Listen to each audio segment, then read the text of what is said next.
spare a thought for the kit man, for the kit men who have to do these new shirts. I was talking to the Salford kit man yesterday, and he said, yes, it's a wonderful cause. I was thinking that when I was doing my 38th shirt on Thursday. It is a wonderful cause that the Saints are wearing, these Saints in their autism and awareness shirts, receiving the ball from the kickoff against the Giants. And even though Huddersfield are second from bottom in the table, you sense that this is a massive game in this magic weekend scenario. Certainly will be a massive game if the Huddersfield Giants can pull off a win, and it's a strong looking Giants side. It's incredible to believe they are where they are on the table.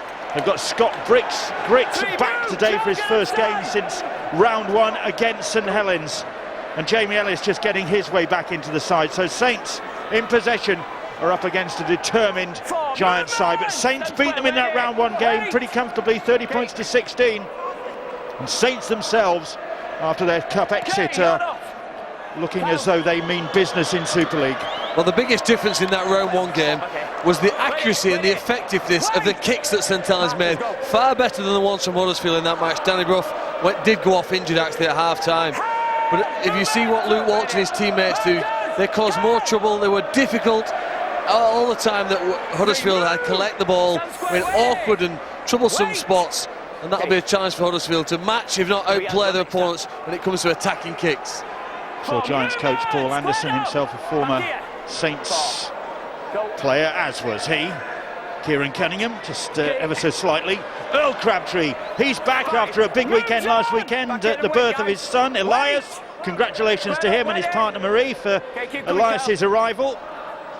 He's a big lad apparently, like Dad. The kick is a good one, and Swift will return it for St Helens. They'll have been looking forward to this game. Both teams completing the first set of 6. You look at the last 5 games, both of them have won 3 from the last 5. Also, you look at Saints' defensive record. Even in those results, they've still conceded an average of 30 points. So they need to make sure that they compete against their Huddersfield side that I really do believe has turned a corner. Here is John Wilkin in the middle of the field, just into the Giants half. Huddersfield going down to Catalan just by 2 points last weekend in Perpignan. And Catalan obviously vulnerable at the moment, having just lost here to Wakefield by that Jacob Miller drop goal. There's Walsh himself, no mean exponent of the drop goal art. Griggs is underneath it. Good to see the Irish international back for the first time since February. It's a great start, isn't it, to come back? Confident catch, under pressure. He's had some contact there around him. I'm sure that'll help him settle in now to this game. Gets up off the ground and just about beat Jack Owens to it.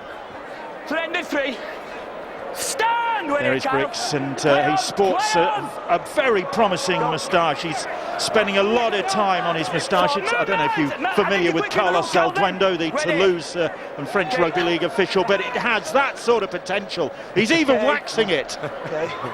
Here are the Giants, with Leroy Cudjoe, has been in great form this season, ever present in the side since last June, Cudjoe. And then Brough gets a dribbling, bobbling kick away. Well, they favour attacking to that right side. Danny Brough, normally the man who positions himself out there, but also alongside Jermaine McGilvray, such a powerful winger. Give him early ball, he looks to create his own space, whether he runs over the player or runs into a gap. Danny Brough, his touchline conversion on this ground last season, snatched a point for the Huddersfield Giants against the Catalan Dragons. Well, he and his team, they like a 40-20 kick as well. This pitch isn't 100 metres long, so it's an ideal situation. Hard, firm, fast pitch. Expect them maybe to look to try and exploit that rule and attack from the back of it. Dawson in possession for St Helens. There's Chris Thorman on the sidelines for the Huddersfield Giants. He more than most will be very, very excited to be on this pitch as a Newcastle United supporter from boyhood.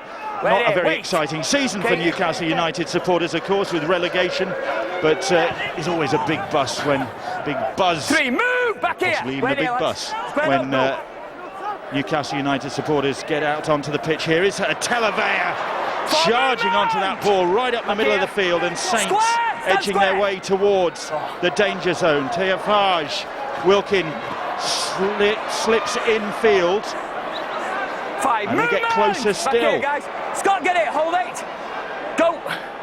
This is the last, and Luke Walsh puts the kick in, ricochets, and Grix, like a good slip fielder, collects the ball. Oh, that's great defence, isn't it, from Luke Walsh? A couple of players coming back into centre field. I tell you, they're hitting a real good line.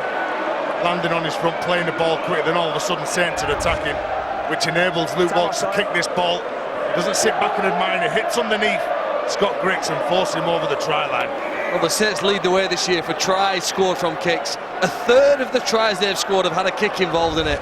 Luke Walsh very often the man to put his foot to the ball. And this gives him a great position. They love to get close to opponent's line and then find a way over it. I think it's been fast, and there's been some good finesse from the Saints so far. Back up. Very methodical from Saints. Okay. And here's Kyle Amor now. Saints enjoying a good stream of possession in the opening 5 minutes. Wait, go. Roby keeping it simple. To move, Michael. And Huddersfield backtracking again, already back on their own 10-metre line. Okay. And Saints going on the short side. 3, movement, Jamie. Here we are. Keep going, Roby. Scott. Go. There's a quick scan to see what's on, and then Walsh. Walsh finds Amor. 4. Hinchcliffe wrestling with him, so's Akumatai. And Roby sensing that something might be on here. Okay. And it is on. And Mamatasi is just short for a moment. Looks as though he's going to be able to stretch out there, but the gap shut on him. Now the gap could be, and Swift couldn't take the pass. It was fired at him. There was a tempting opportunity there, but the pass was really bulleted towards his knees. Yeah, well, you feel that the space was there. Jermaine McGilvray, well, he'd come in and trying to close the player down, which creates the space on the edge. If that goes to hand, if it's a decent pass, it's a certain try. But Luke Walsh is having a big influence on this game. Shannon McDonald's pass just behind, maybe, or had Swift overshot. I think maybe the pass wasn't good enough, was it? The thing we learned from watching the games yesterday was that you need to do 2 things to win. Miss less tackles than your opponents and convert your chances. And I think that's the reason why Kieran Cunningham was so frustrated. He knows against a good team, chances like that need to be turned into points. Cudjoe. Tackled by Swift. Hinchcliffe. Then they come back infield. Huddersfield Giants. A bit more confidence in their ranks. Backwards. In recent weeks, Bruff picks that ball up and manages to turn it into something. Murphy, as 1 or 2 others have done on this field, just loses his footing. And then Grix on the last puts the kick in, and Shannon McDonald is there to gather the ball. No Johnny Lomax for Saints in this game. He was 50-50 in the build-up and decided not to risk him. It's a blow because he's certainly returning great form, Lomax, but not able to take his place in this game. Yeah, he is. He's a good player. As this man, Adam Swift. Back here. Come on. Just 22 years of age, yet he's made 78 appearances for Saints. 40. Good kick here from Walsh. Walsh has gone for a 40-20. Oh, and it just kicked back in field. If it had kept going, then it was on, but Grix relieved to see it come back into play. It's not a 40-20, but look where they trap here. If they can deal with Jermaine McGilvray, turn him on the back, which they nearly do, that's mission accomplished. Great start to the game for me, Bill. Good fast 8 minutes. Game's gone from end to end. Back here. Okay. Murphy plays the ball. Hinchcliffe, off he goes. But Farge goes in to make the tackle. Go. Dawson there as well. Ellis 5 away. going across the field. Then Nathan Mason is tackled, and here is Bruff. Not in. Bruff drills a kick in, and that will go dead. Too much on that one. Yeah, just too much weight on that kick from Danny Bruff. He was hoping that it was going to stay in the field of play and turn Saints around like Saints had turned Huddersfield around. Just trap him in the corner. Last one. Wait here, boys. Wait. Go. 0-0 here between St Helens, now 5th place in the table. The results so far this Magic weekend. Huddersfield 11th. Huddersfield hoping for a late flurry of points that's going to help them make the top 8. Going to have to really string some results together before the break. And Saints, well, if they were to win this, and just supposing Hull Kingston Rovers beat Hull in the final game of this Magic weekend, we would have 5 sides on 20 points at the top of the table. As Roby puts the kick in, that was a bit impromptu. Well, he verbally takes that invitation, does he? Fast play the ball, he'll head forward and see what happens next.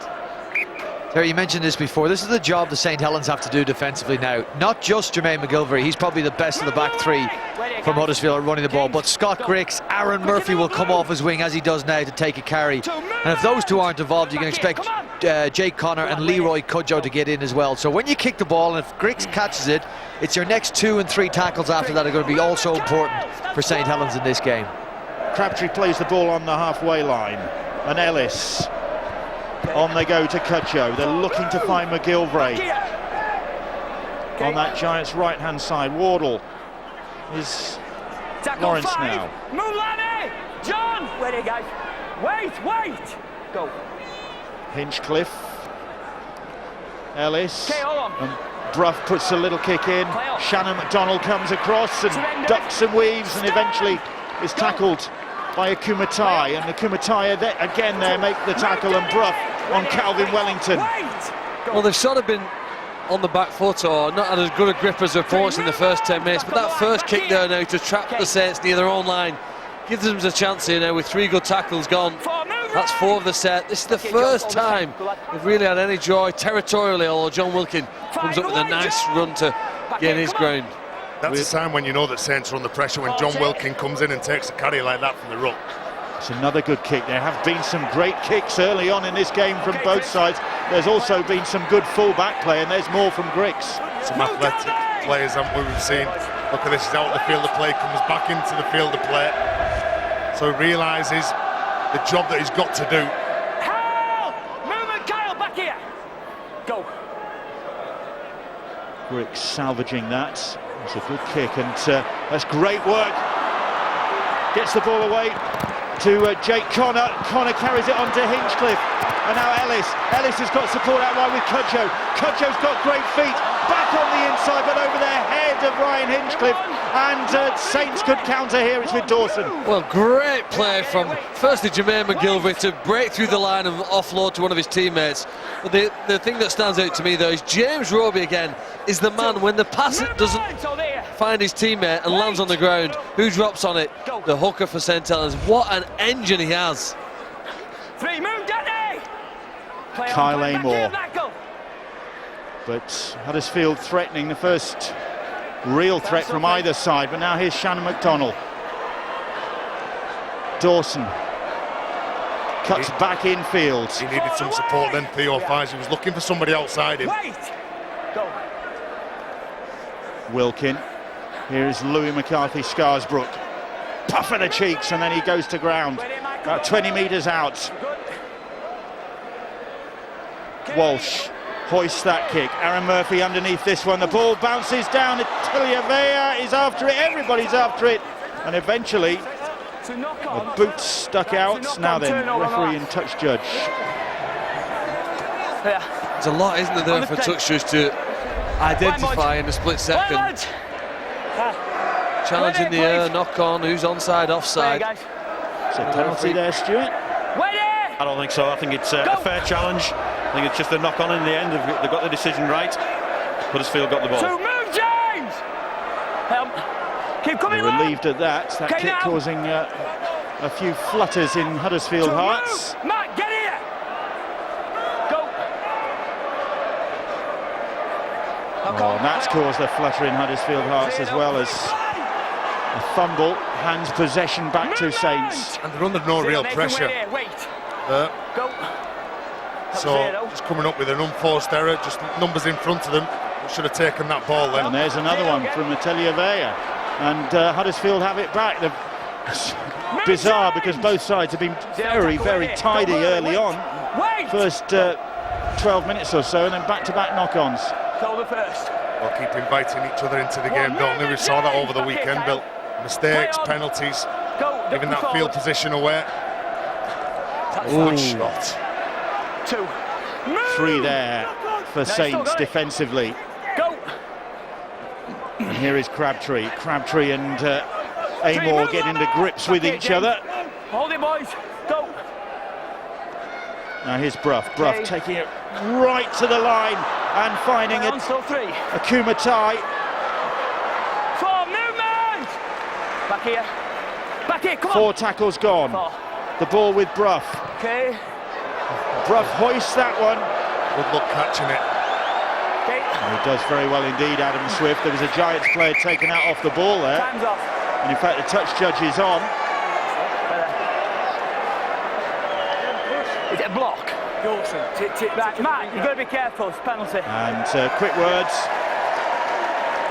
And Ben Thaler awards the penalty. Is it Matt Dawson who impedes one of his teammates? He says yes. He stopped Jermaine McGilvray from coming in to contest the ball. And he had that covered as well, didn't he? Adam Swift. You make a good point there. You say good luck catching it. Zach Hardacre, just after a Leeds Huddersfield game this year, he spoke about Danny Brough, the opposition players needing to put pressure on Danny Brough when he's kicking. Don't let him play in a dinner suit, because he's got one of the best kicking games in the competition, Bill. Pressure on Brough when he's kicking is paramount. Nearly 15 minutes gone, and that's the first penalty of this game. Here's Hinchcliffe for the Giants, looking for the first points of the game. Don't pull the leg, John. Go. Wardle, Ellis. So on. Big dummy, Brough onto a Kumatai. Steps away from Walsh, but Walsh manages to cling on down low. There's support up top. So 3. Griggs. Oh, and then a fumble from Brough. Crabtree tries to retrieve it. Brough furious with himself. And probably furious with the pass as well. He was in perfect position. You've seen him 10 meters, probing, come on. talking to his players, putting him in the holes that they want him. Earl Crabtree and Nathan Mason lining up under the sticks to pick out a couple of plays. Jermaine McGilvray, his offload and power, bringing the ball away. I think that's the threat, that's the danger that Saints need to deal with. And then a big, powerful side, Hinchcliffe, Ellis, looking to give the ball to a teammate who's in a better position, could go over the top. Always offside these. I think what Huddersfield have got going for them here, 50 metres max, is a really nice balance, Brian. I think Danny Brough's playing on one side of the field, Jamie Ellis on the other. They do seem to be split and be able to balance. The balance of the attack seems and feels about right to me. There's Calvin Wellington for the Saints. Just 20 years of age, former Aberavon Rugby Union lad. Another one to come through the ranks at Saints, getting his chance in this game. Kyle Amor. All he needs is a cutlass and an eye patch. Hasn't he developed into a great player? I remember in 2009 when he played at Whitehaven. Footwork at the line, the bravery from the Cumbrian forward, always lands on his front, leads his team forward. Here we are, boys. And another penalty. Wait, please. Wait, guys, wait. And that's enabled Saints to eat up a bit more territory. Now Louis McCarthy, Scarsbrook. Get out quicker, Mike. Roby, Fage, here is Seymour once more. The Giants reception committee there to meet him. They're only about 15 metres out now. Roby. Okay. Walsh, short ball onto Louis McCarthy. Scarsbrook can't quite stretch out. It was good defence by Griggs in the end to put himself in the way. Here's Fage trying to dummy his way through. Huddersfield right on their own try line now, under pressure. Roby, Walsh, and this time they'll go out wide, and Dawson trying to burrow his way through. Shannon McDonnell now, and Walsh kicks across the field. High kick, Murphy is underneath it. I think that was a header in the end from somebody. And they'll go back to the 20 to restart. Yeah, it comes off a Saints player, but Luke Walsh, every time he goes and tries to fix the defenders, Danny Brough takes a quick tap here. Oh, McGilvray has burst through. Jermaine McGilvray is through one. Need to be better on the quick plays. Murphy, quick play the ball. This way, two on it. Ellis he slithers just at the crucial points. And Jack Owens is able to make the tackle, and Saints have been able to regroup. Sam Rapira is on for the Giants, immediately into the action, about 12 metres out. Hinchcliffe, Ellis now. Ellis short ball, but good defence from the Saints this time to deny Joe Wardle. Crabtree trying to get the ball away, but it's come up for Saints, and Theo Fage, the referee, comes back for the original knock-on, because I think Saints knocked on as well. Well, it's the best end-to-end scoreless game, or 20 minutes of a match almost, that I've ever seen here. But the defence has matched it, hasn't it, with the effort from teams on their own half. Danny Brough with a quick restart, finds Jermaine McGilvery, he's looking for Cudjoe, cuts back in field. You have to compliment again James Roby. Boy, if the sponsors of this event ever invent a new car, they want with the one with the performance, efficiency and energy that James Roby provides. He is phenomenal. You almost forget the fact that he plays in the middle of the field, does so much defending, and yet has the energy to get back and help cover his teammates' mistakes. Nearly 400 career appearances now for James Roby. He's 30 years of age, still looks very youthful. He's enormous for the club, isn't he? Can play big minutes. To move, Sam! Get here. Never seems to tire. He's always picked out defence, always averages around the 50 tackles per game. 3, move, Ryan! Back here, lads, come on! Tellier plays the ball for Saints. It's still 0-0 here, almost a quarter of the game gone.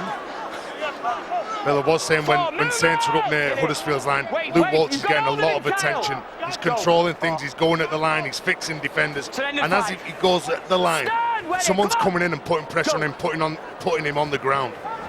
Walsh, this one goes high in the air. Aaron Murphy positions himself underneath the ball.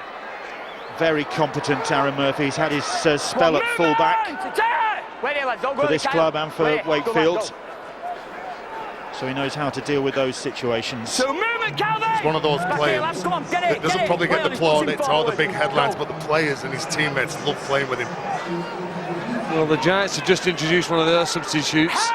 They lost Brett Ferris, which was a major blow for them at the start of the season, but they're hoping that the man who's just come on there and knows the number 36. He's not got the ball here. You haven't actually said his name yet. Seb Ikahihifo. Well he's done. going to make a difference and make an impact as Leroy Cudjoe cuts through again. He's dangerous with the ball. Great offload from Cudjoe, keeping this ball alive with Ellis. And Ellis for Griggs, and Griggs will take the tackle from his opposite number, Shannon McDonnell, the opposite full-back.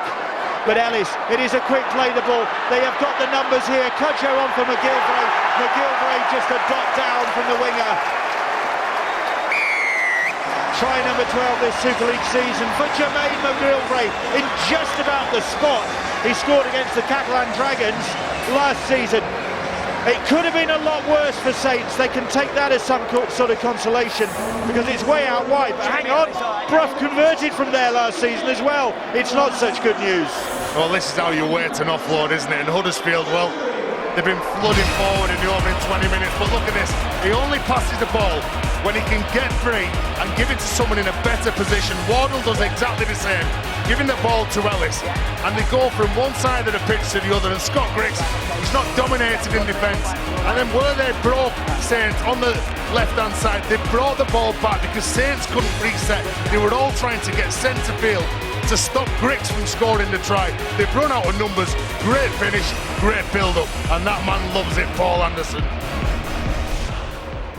Coach on his feet to salute another try from Jermaine McGilvery. Just turned 28, the winger, making his 64th consecutive appearance for the Giants. That's a heck of a run, which goes back to May 2014 against Wigan. And Brough, it's deja vu all over again, Rodney, as he goals that one from the sidelines to give Huddersfield a 6-0 lead.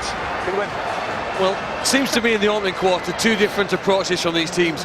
One who are prepared to attack from anywhere on the field, ball in their own half, they'll throw some passes and support the man. And St Helens, they're more prepared with a conservative and patient approach. They want to work down the middle of the field, get close to the opponent's line and hope to score. At the moment it's the Giants who've looked the more dangerous, although they lead by only 6 points. It's 10 tries in his last 13 appearances for Jermaine McGilvery, and despite the Giants' problems this season, the wrong end of the table, he is still posting the points for them. Great finisher. He's all round, isn't he? Jermaine McGilvery, whether scoring tries or helping his team get forward. Play on, still 2. Great offload again, wasn't it? Sam Rapira. The confidence for a team next to bottom of the table is absolutely amazing. James, careful coming up with the ball. Well, They lost in Perpignan last weekend, but they'd won 3 of 4 in the league and cup competitions going into that game, so the confidence was coming back for Huddersfield, players coming back, and it's certainly a very strong looking side. 5 away, lads! Line here! And they could yet make something of this Super League season. Made the semi-finals last year. That's a good kick, and well claimed by Shannon McDonnell. Yeah, it was well dealt with, wasn't it? Shannon McDonnell and Adam Swift nearly collided as they both link up here now. Move, Jamie! Stand square! Wait here, boys. Wait! Adam Swift just pulled out at the last second. He's got some good magic memories of Shannon McDonnell, including being a member of the Hull Kingston Rovers side against Hull in 2012, and that's a dramatic finale, Rovers winning. What will happen this time? We'll find out 5:30 Sky Sports 1 when Hull FC, who could end the magic weekend at the top of the table. Hang on a minute, Swift's chasing that. McGilvery is coming back to diffuse the danger. The whole team in the stands waiting their turn on this pitch. Yes, Hull could end the weekend top of the Super League table. That would be some sight. Well, it has been the most unpredictable season, but at the moment it's the Hull side who need, the St Helens side on the field who need the boost. They might going to get it. They're going to bring on their big gun soon, Alex Walmsley, and see whether he can make an impact. Blast some holes through Huddersfield's defence as the kick goes deep now from Danny Brough. Yep. Play on. And it's claimed by Jack Owens. Okay. Now McDonnell. Owens had to start off at full back in his Saints career. It wasn't the happiest of starts. Kieran Cunningham's side trailing 6-0. He's been on the wing for the last 10, the former Widnes man. Both of these sides are kicking early in the sets. Kicking on the third, kicking on the fourth as Alex Walmsley comes in to lend his weight. Here he goes straight into the thick of it. Walmsley losing his footing in the centre circle at St James's Park. Walsh. Atelier now. This will be 5. 5. Move! Back here. Wait there. Don't go early. Wait here. 11-7. Walsh drills the kick down the line, but can't find touch, and Grix will bring it back for a restart on the 20. Well, he runs out of space, Luke Walsh, and he's the big indicator in this Saints side of who's going to get the ball on the last play. As the majority of the kicking, if he's tied up at the play of the ball, it might fall down to John Wilkin or Theo Fage. But the big indicator on the final plays. 2. Move, Calvin! Grix, tackled by Calvin Wellington. Michael Lawrence now. And he has been one of Huddersfield's best in a season so far that's disappointed. He really has improved and been a very important contributor to the performances. A lot of unnoticed work from Lawrence, gaining ground, making good tackles. He hasn't missed a game, in fact, Michael Lawrence, since the match against the Catalan Dragons on this pitch last year. That's 31 games consecutively he's played. The kick is a high, difficult one. But Owens makes light work of that. Well, the outside backs are doing well for both sides. Makes a mess of that. And Akumatai picks it up and could have profited. Ben Thaler will go to the video ref to decide on this one. Phil Bentham has the job of deciding whether Akumatai has grounded that ball. I think that's possibly the only question. Not sure. He's looking for a double movement on this one. So, well, he certainly seemed to have momentum going over the line. I don't think there's a problem with how the ball comes loose. It's just a straightforward drop. Picked up and moved forward. And I think his momentum takes him over the line. It does. It's still a try. Momentum takes him over the line, even though he ends up short. He never moves his arm to get it over the line because his body takes it over. That's a try. Impossible task for Shannon McDonnell to stop him, wasn't it? Horrible moment for the youngster Calvin Wellington and Akumatai. I think Phil Bentham just looking, Stuart, to see whether he's lost control of that. His hand come away and stay away. Well, you can't really see whether he loses it. He can stick it under his arm and trap it to his chest. With the try being given on the field, I would expect this one to be given. And it is, and the Kumatai profits from that mistake to claim his 6th try of the season. Keep going, Dan. From very close range, and an unfortunate mistake there hands Huddersfield Giants another 4 points. They lead by 10 points and they'll kick to come. Well, Jack Owen deals with the bomb in the corner, and then Calvin Wellington, well, makes the mistake. But great players make mistakes. It's how you react after making that mistake. You can't just put your head in your hands. I'm sure the youngster will still come up with some good touches in this game. Did you hear that, you two?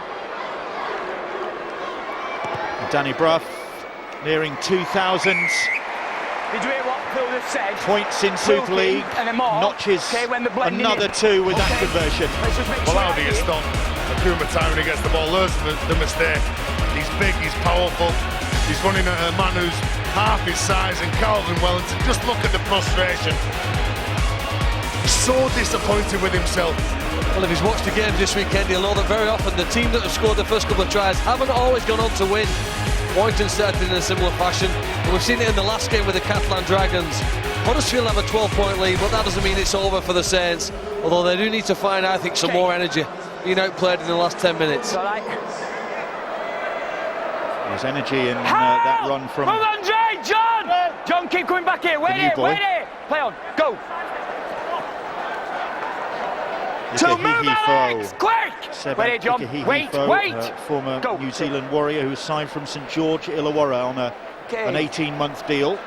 Could turn out to be a good bit of work from the Giants, who are coming again, this time with Aaron Murphy. And Murphy has got plenty of people inside in support. One of them is Ellis. Ellis is going for the corner, and Ellis will get there. And it's back-to-back tries for Paul Anderson and the Huddersfield Giants. And this is the team second from bottom in the Super League table. You would not believe that on the evidence of the last few minutes. Bill, the try has been awarded, but there's a very important and significant run off the ball by Danny Brough. The referee has decided on the field that he's happy with it. There was no obstruction. But a repeat look at it will show that Danny Brough, in escorting a player off the ball, question is, Stuart, whether or not he has caused an obstruction here, as we see them shift the ball right to left. A lovely width on it, and Brough involved, and it was his pass to Griggs that freed Jay Connor. And it's Brough now coming into the top of the shot. It's this run, Stuart, that'll be questioned. It's when he gets in front of the player, that's when he's causing the obstruction. He's perfectly entitled to support the player, but as soon as he gets in front of him, if he obstructs Roby getting across, that could be classed as obstruction. But it's a good run, isn't it, from Murphy? Look at that, the composure to pull in McDonald, and then Ellis, the awareness, knowing where James Roby is. But good build-up play from Huddersfield, one side of the pitch to the other. They create some space, and James Roby, well, he just can't get there to prevent that try. Brough, first miss of the day for Danny Brough, but Huddersfield hitting Saints with a rush of points, and Jamie Ellis, he'll have enjoyed that, rejected by Saints early in his career, and enjoying putting points on him here. Well, St Helens do compress the defence, and there's risk and reward associated with that. They put lots of men around the middle of the field, and it invited and teased the Huddersfield Giants to shift it again. They've been the ones prepared to pass the ball wide, deep inside their own half, and they've enjoyed great success from it there with that wonderful try. 3 tries in 7 minutes for the Huddersfield Giants. We had pointless 20 minutes at the start of the game. Now Kieran Cunningham and Saints are looking at a very different scoreboard. 16-0, Huddersfield lead, half an hour gone. Well, they're not afraid to throw the ball around, are they? They're going one side of the ruck to the other, whether it's simple carries, sucking in the Saints forwards. The line speed's good from Saints here. But as soon as Huddersfield and Danny Brough are aware of the line speed, they try and play outside the tight 3 defenders. Good monster of a hit by Walmsley. And you want your substitutes to be able to go on and make a difference. Alex Walmsley's done that with some great defence there. Can his teammates be lifted? And it needs a big boot from Brough to get Huddersfield up the field. And Saints now will bring it back to the 40-metre line with Shannon McDonnell. Now, go. Quick, Cannon the rock! Forwards laying the platform, Brough kicking on the front foot. Jamie Ellis as well, another player direct in as Walmsley looks to take the ball forward. Three movement. Alex Walmsley in great form, making his 100th appearance for Saints in this game. Okay. Farge, short pass from him. Move, Joe. Back here, Kyle. Get here. Ready. Go. Huddersfield now having to defend after enjoying a real purple patch. Right, Tony. Ready. Dawson Go, Sam. upended by Cudjoe. The pass over the head and finds Walsh eventually. Wilkin. It's on to Calvin Wellington. Wellington looking to atone for that error. And that was on the last though. Comes to nothing for Saints. Yeah, well, not finishing the set well, and Kieran Cunningham will be sending down that message. Go. You've got to give the ball to someone who's going to finish the set, place it into the corner, maybe come up with an attacking kick, repeat set of 6 when you're close to the line, shaking his head. Play on, captain. He knows when you get down there, you've got to ask more questions, not just really take the tackle on the last play. Kyle Wood is on for the Giants. On the bench for this one, he's been starting in recent weeks, but with Ellis returning to fitness, Paul Anderson now has more options. Grix involved there is another option. Wait! Ryan Briley, who's been in that fullback role for the last few weeks, left out for this one as the ball's picked up by Jake Connor.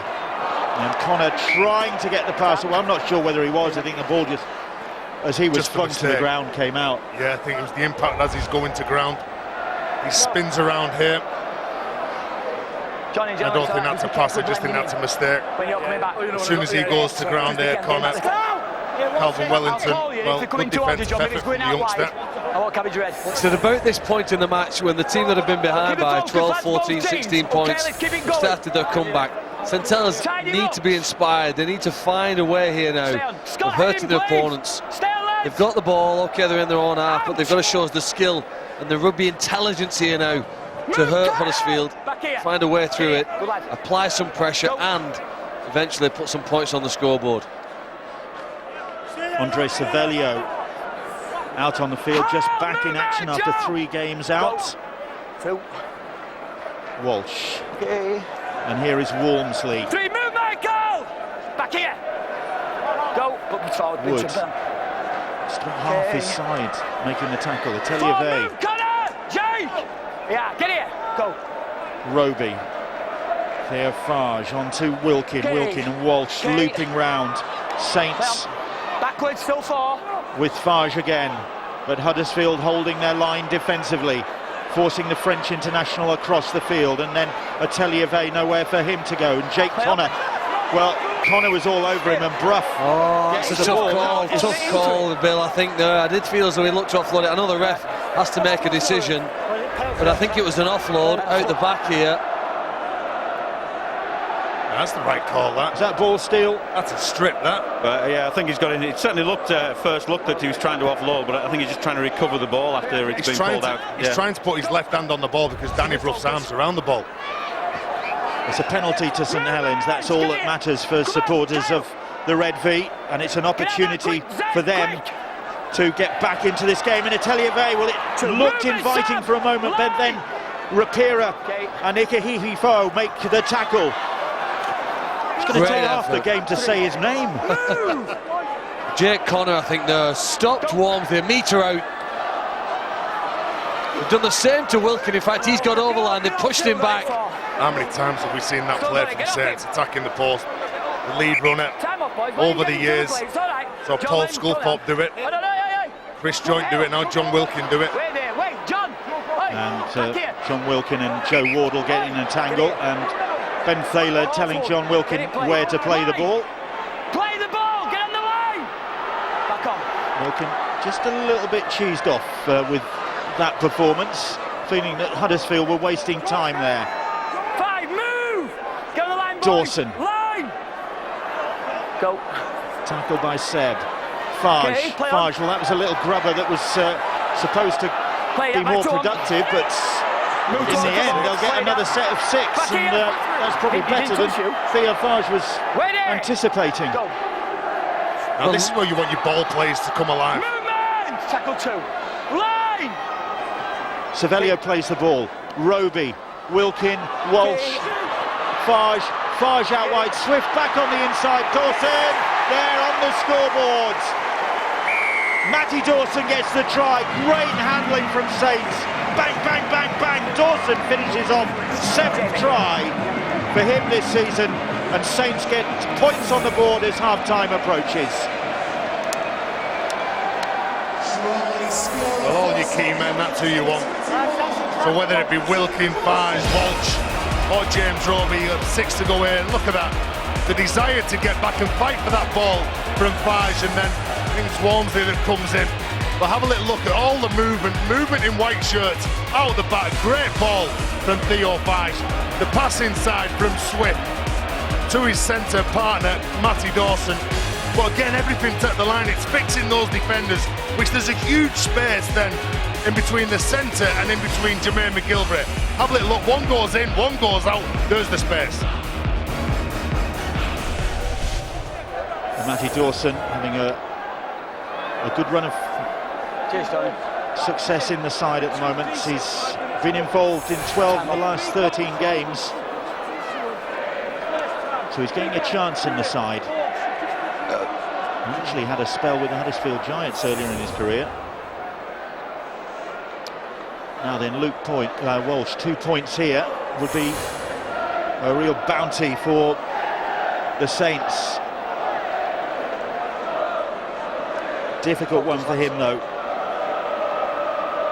He's had a good season so far with the boot, 52 goals to his name, and that's another one. Very nonchalant swing of the boot, bang on target. St Helens 6, Huddersfield 16, half-time approaching at St James's Park. Well, the Saints are very good when they get close to opponent's try line. 10 metres or less from the opponent's line. They've scored more tries than any other team in Super League. They're brilliant at it. They've probably just not spent enough time there to give themselves an opportunity to lead at this point. But the chairman of the club, Emma McManus, knows 10 points behind, 2 or 3 minutes before half-time. They're now back in the contest. They'll need to improve with the remaining minutes if they want to win this match. Okay, quick runs, boys! Restart and Walmsley from the Leazes Park end of the ground. Move, Joe, back here! Wait it, lads, wait it! Takes it wait! Play on, you dominate, 12 metres, and something happened in the tackle there. He was gesticulating at referee Ben Thaler. Alex Walmsley. Good. Here's Savelio, busy. Move, Joe, Andre. back here, come on! He's another player that could make a difference, isn't he, Savelio? John Wilkin. He's never short a commitment, is he? Yeah, if you want to play fancy rugby, you can do that. If you want to be direct, same as Atelier there, come on, line, lads. well, he can do that as well. Walsh, the sun out at St James's Park, and that kick hoisted, nobody really interested, and it bounces very kindly into the hands of Jermaine McGilvray. So if you get anywhere near there again, because you see Jamie Ellis pull out with that, he didn't want anything to do with it. Maybe that's the option. Get close to the line, kick it high, and just get those white shirts in front of Huddersfield. Tails back now. Cudjoe, but very quickly closed down. Move back here. Get it, Alex. Play on, he's pushing forward. Play on. Cudjoe and Dawson just sparring a little bit there.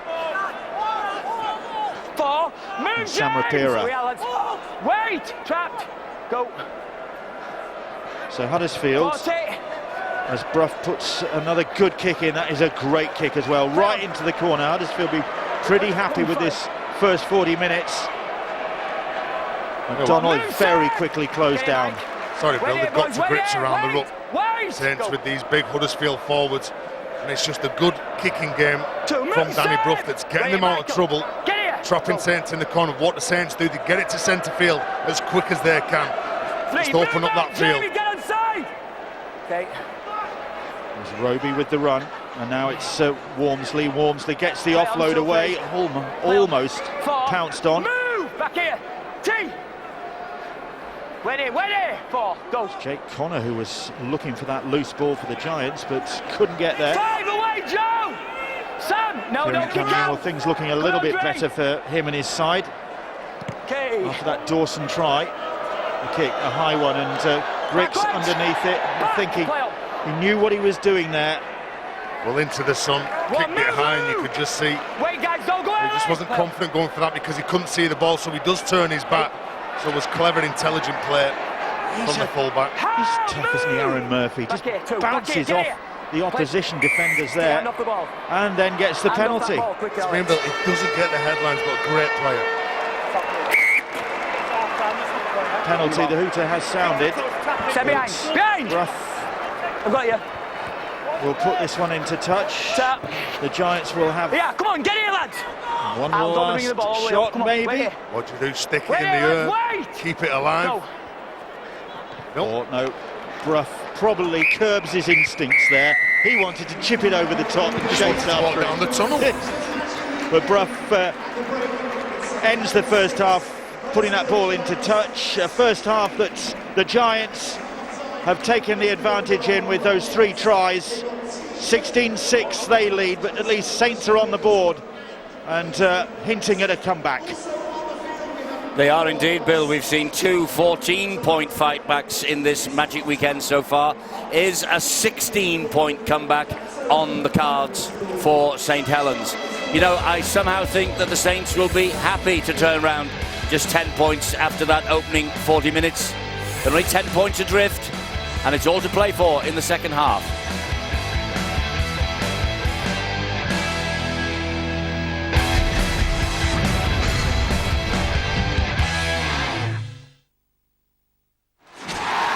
Ladbrokes, proud sponsor of the Super League on Sky Sports. Presenting Oak Furniture Land's original rustic range, traditionally crafted for a classic timeless finish, exclusively at Oak Furniture Land. The winner of the Budweiser Dream Goal 2016 has been chosen. Out of thousands of entries, it's Warren Byrne who takes the glory. There's Bernie. He's thinking, no point going in there. I hold my ground. If the ball falls to me on the outside of the box, I might be able to do something special. A lovely silky first touch. Pops it up into the air with his right foot, over his head, and then Cara. Left foot volleyed finish. That's always the way you want to finish with a goal. Always looks better. Deserved winner, Bernie. What a finish, Warren Byrne. Thanks to all who entered, and keep going for those dream goals.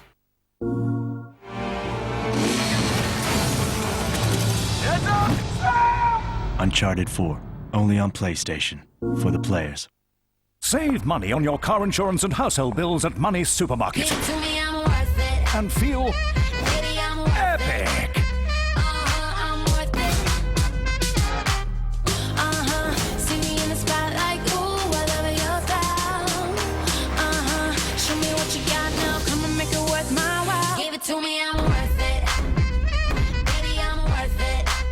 Fellas, you're so Money's Supermarket.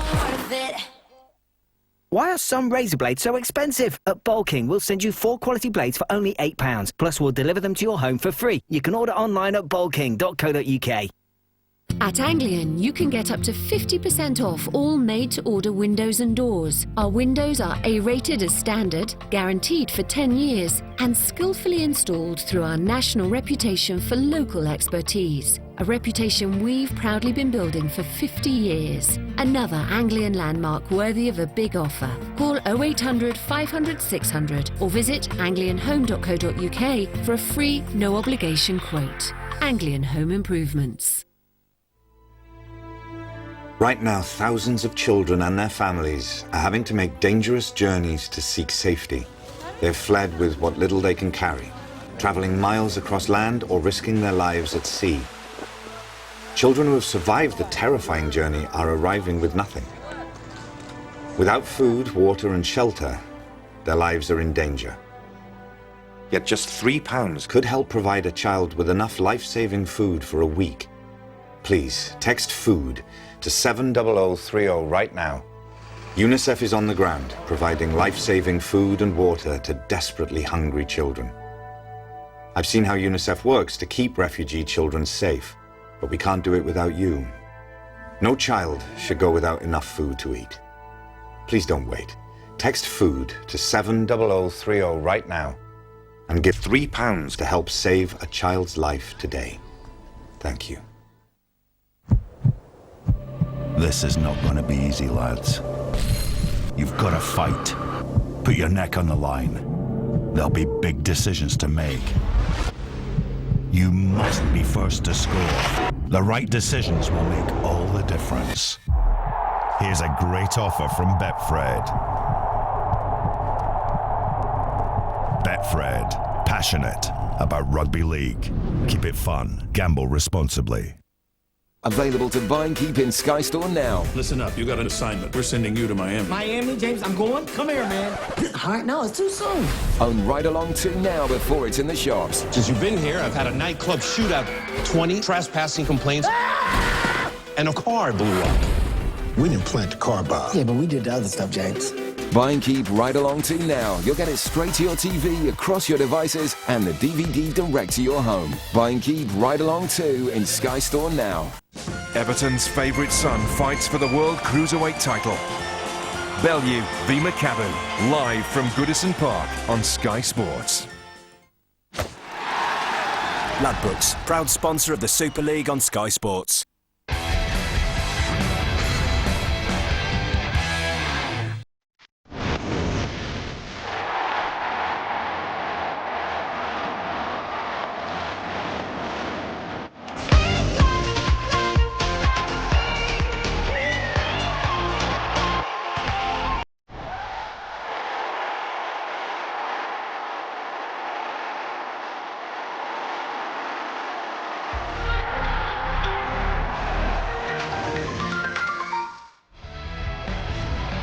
Well, if you enjoyed this weekend, we do it all again next Saturday. It's the Summer Bash. And in the infamous words of Leon Price, it's at Blackpool, which is better than Bondi Beach. Day 1, 2:30 p.m. on Sky Sports 5.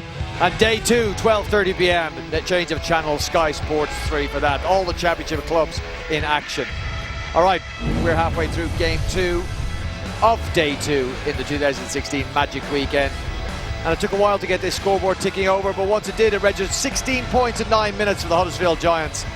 And Matty Dawson's try for St Helens may prove crucial in the context of this game.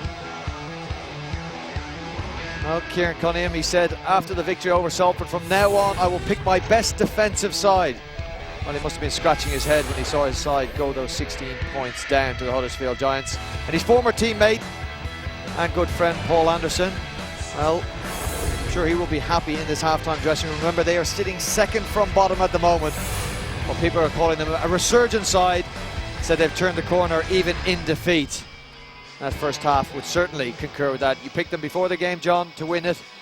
They were aided and abetted by the return of a couple of very influential players that had a big say in that first 40 minutes. Yeah, and it's interesting you talk about Kieran Cunningham saying that after that defeat he was going to pick his most defensive side, defensive orientated side. I take that as a negative.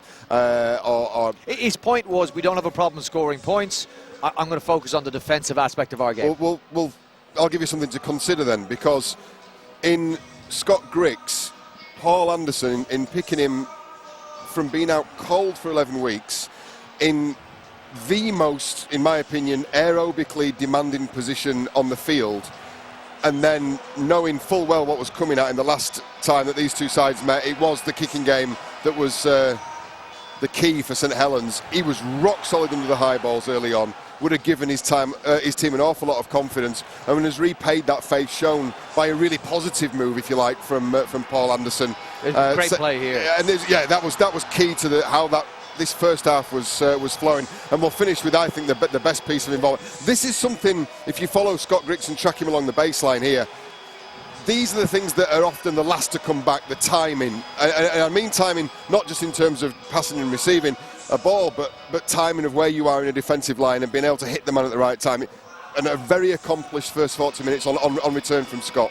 The first half of that first 40 minutes was scoreless. Took a while for the scoreboard to move, but there were still chances in that opening period. Yeah, I think Huddersfield, if you remember, you try and kind of summarise in your head the first 40 minutes. I seem to remember Huddersfield shirts streaming through a rather fractured-looking Saints defensive line. From the usual suspects as well. But there were still some poor decisions being made at this point in the game.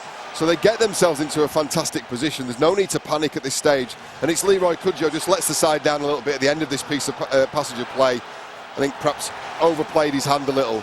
But what was pleasing to see, and what would have been pleasing for Huddersfield fans in this stadium, is that he corrected that error later on. Another break down the edge of the field. This time he waits and finds the perfect offload. And this is where we introduce the second of our influential people, because just at the breakdown of this play now, I'll pick out the one man for you, Jamie Ellis. He's just getting buffeted by a retreating Kyler Moore. Have a look at him, because he takes the briefest of looks into this area, and that's enough for him.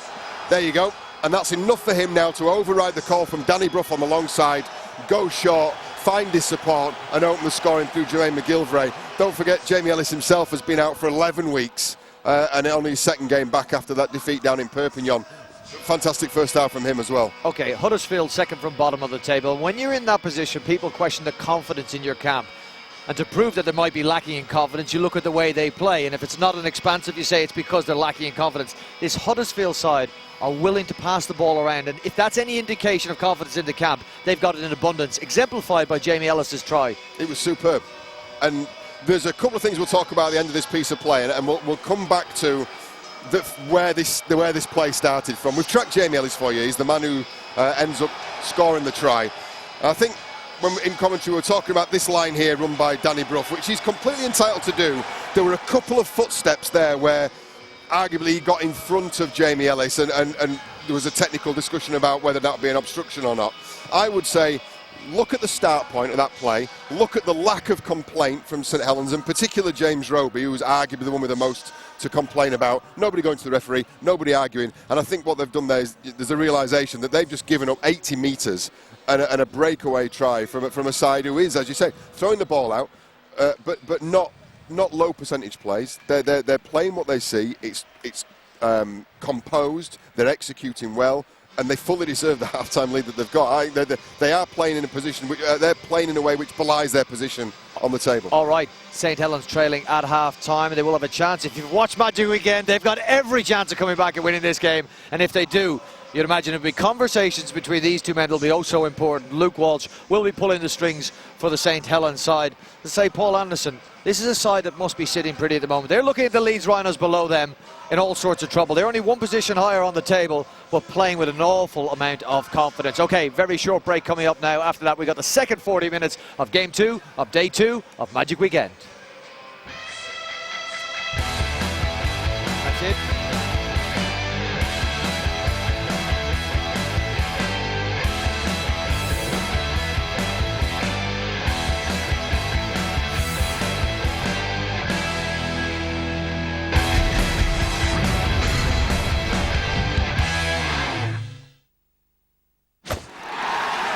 Ladbrokes, proud sponsor of the Super League on Sky Sports.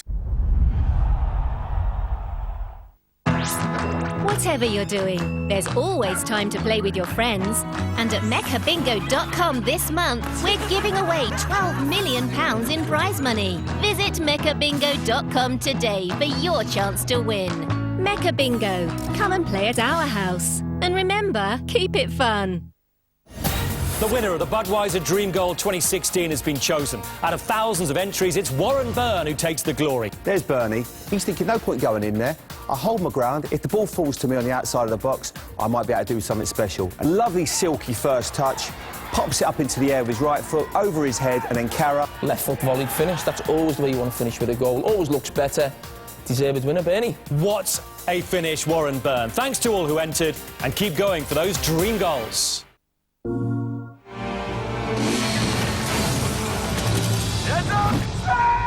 Uncharted 4, only on PlayStation, for the players.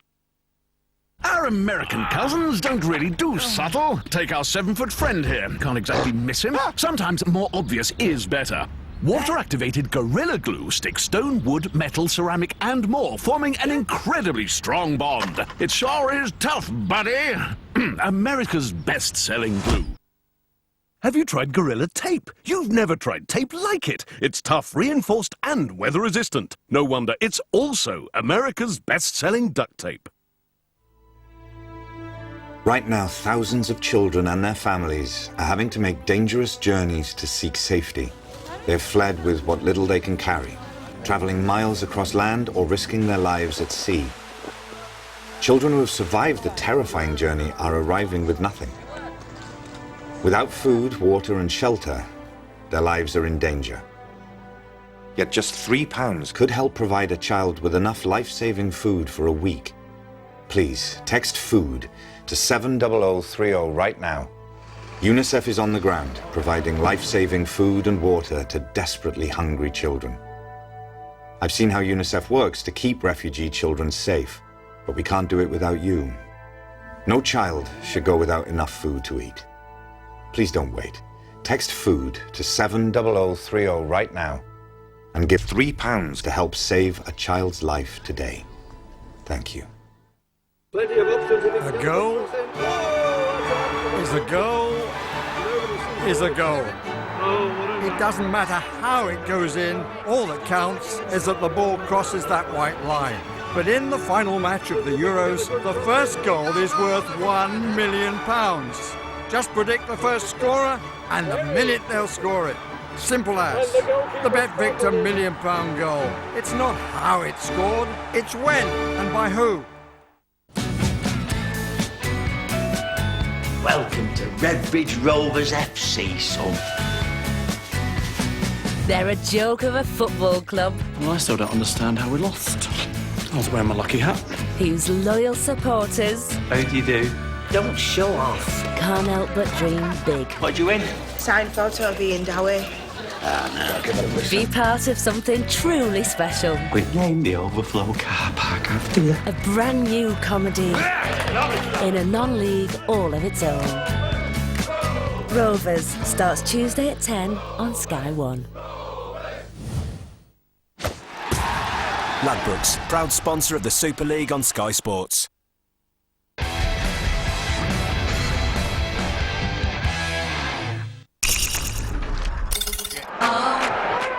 And Gale kicks cross-field. Ben Cooks claims it. Millington is still on the last. Ben Roberts comes across the field. They've gone from one side to the other. Gets the pass away to Webster. Webster puts his foot to the ground. Gale, Springer. Springer, can he get the pass away? Springer does get the pass away. No Meakin onto Dawn. What a try! What a try! From the cross of the Tigers and Luke Dawn. They would not let it die.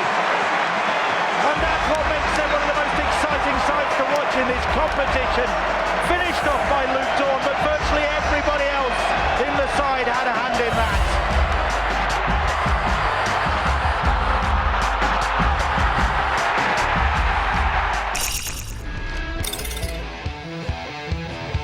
And this second game of day two is well and truly hanging in the balance. Only 10 points in it now, courtesy of Dawson's try just before half-time, improved by Luke Walsh.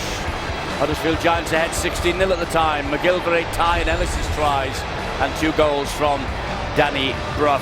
Earlier this season, 5th of February, St Helens 30, Huddersfield 16. The Giants on course to claim a little bit of revenge. Teams and referee on the way for the start of the second half. Back to our commentators, Phil Clark, Brian Carney and Terry O'Connor and Bill Arthur. Ready for the resumption here, ready for the finale here as well, because Hull FC and Hull Kingston Rovers supporters coming into the ground hasn't really quite had the intensity of atmosphere in the stadium today, but I suspect there's still some intensity to come in this game, and there will be intensity later on when FC and Rovers go head to head. But there's plenty of drama left in this one, you feel. And Huddersfield, having seen their lead just nibbled away at by Saints coming back towards the end of that first half, know that the job isn't done here yet, not by any stretch of the imagination. Been impressed with that Ikihihi for the way he's carried that ball, so strong. He's lining up again here. He wants it again. Keen to get involved, Sebastian Ikihihi for. Back in, guys, wait! St George let him go. That was forward, look forward to Jake Connor, but the referees let it go. Aaron Murphy. So far. Play on so far. The Giants keeping it alive. Well, the Tigers were great yesterday with some of their attack. Well, look at this, because they've gone from one side of the field to the other. And McGilvray could be in for a second, and he is. What a start to the second half. but take it back to a pass earlier on in that movement on the other side of the field that looked distinctly forward. There was just a little pause. One or two people stopped anticipating a whistle. It didn't come, and Huddersfield, just like Castleford, as we saw against Warrington in that magic moment a moment ago, went from one side of the field to the other, and Jermaine McGilvray does what he does best, finished off in the corner for his second of the game. Well, what a perfect start from Paul Anderson, man. And I agree with you. I think this pass goes forward. They're lucky to get away with that. It's definitely not a line ball to Jake Connor. It does go forward, and there's some doubt about the second one. But keeping the ball alive, look at him just holding up the defenders. The ball goes to a player in better motion. Ikehihi-Fo, that's the third touch in that set of 6. And look, it's just like basketball. Fine, man. Give the ball to somebody in space, and look at the finish there from Jermaine McGilvray. Gets rid of Shannon McDonald and goes over for the opening try in the second half. McGilvray's 13th try of the season. Bruff. Oh, what a kick that is, again from wide out. And St Helens, having thought that they'd got themselves back into the game and got themselves into the position for a real tilt, see this happen, and they'll feel hard done by. Well, they still had a chance to defend, didn't they, after that? The pass maybe does go forward, the touches is in a better position than we are, or possibly these camera angles as well, which don't always give you the best view. They've all said the sideline judge makes the decision, but it's taken them just over 60 seconds to get the first 6 points. There can't be a better way to start the second half than doing what they've done there. They've shifted the ball, they've passed it accurately, albeit maybe forward in your opinion, Bill, and they've scored a great try in the right corner. It wasn't just my opinion. I don't want to sit next to you in school. Who? Bill. I wouldn't sit next to you in school, don't worry. Be looking over my paper. You know, Michael Lawrence was a top performer in the first half. 33 tackles he made.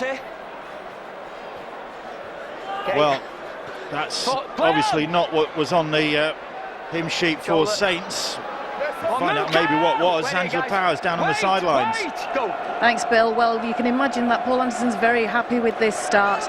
He wants to make sure that their team dominate the ruck, the wrestle at the ruck, and make sure they slow it down, stop Saints from playing so quickly. 3 main tenets of their attack this half. They want to play direct, play with patience, and play more clinically, but happy so far.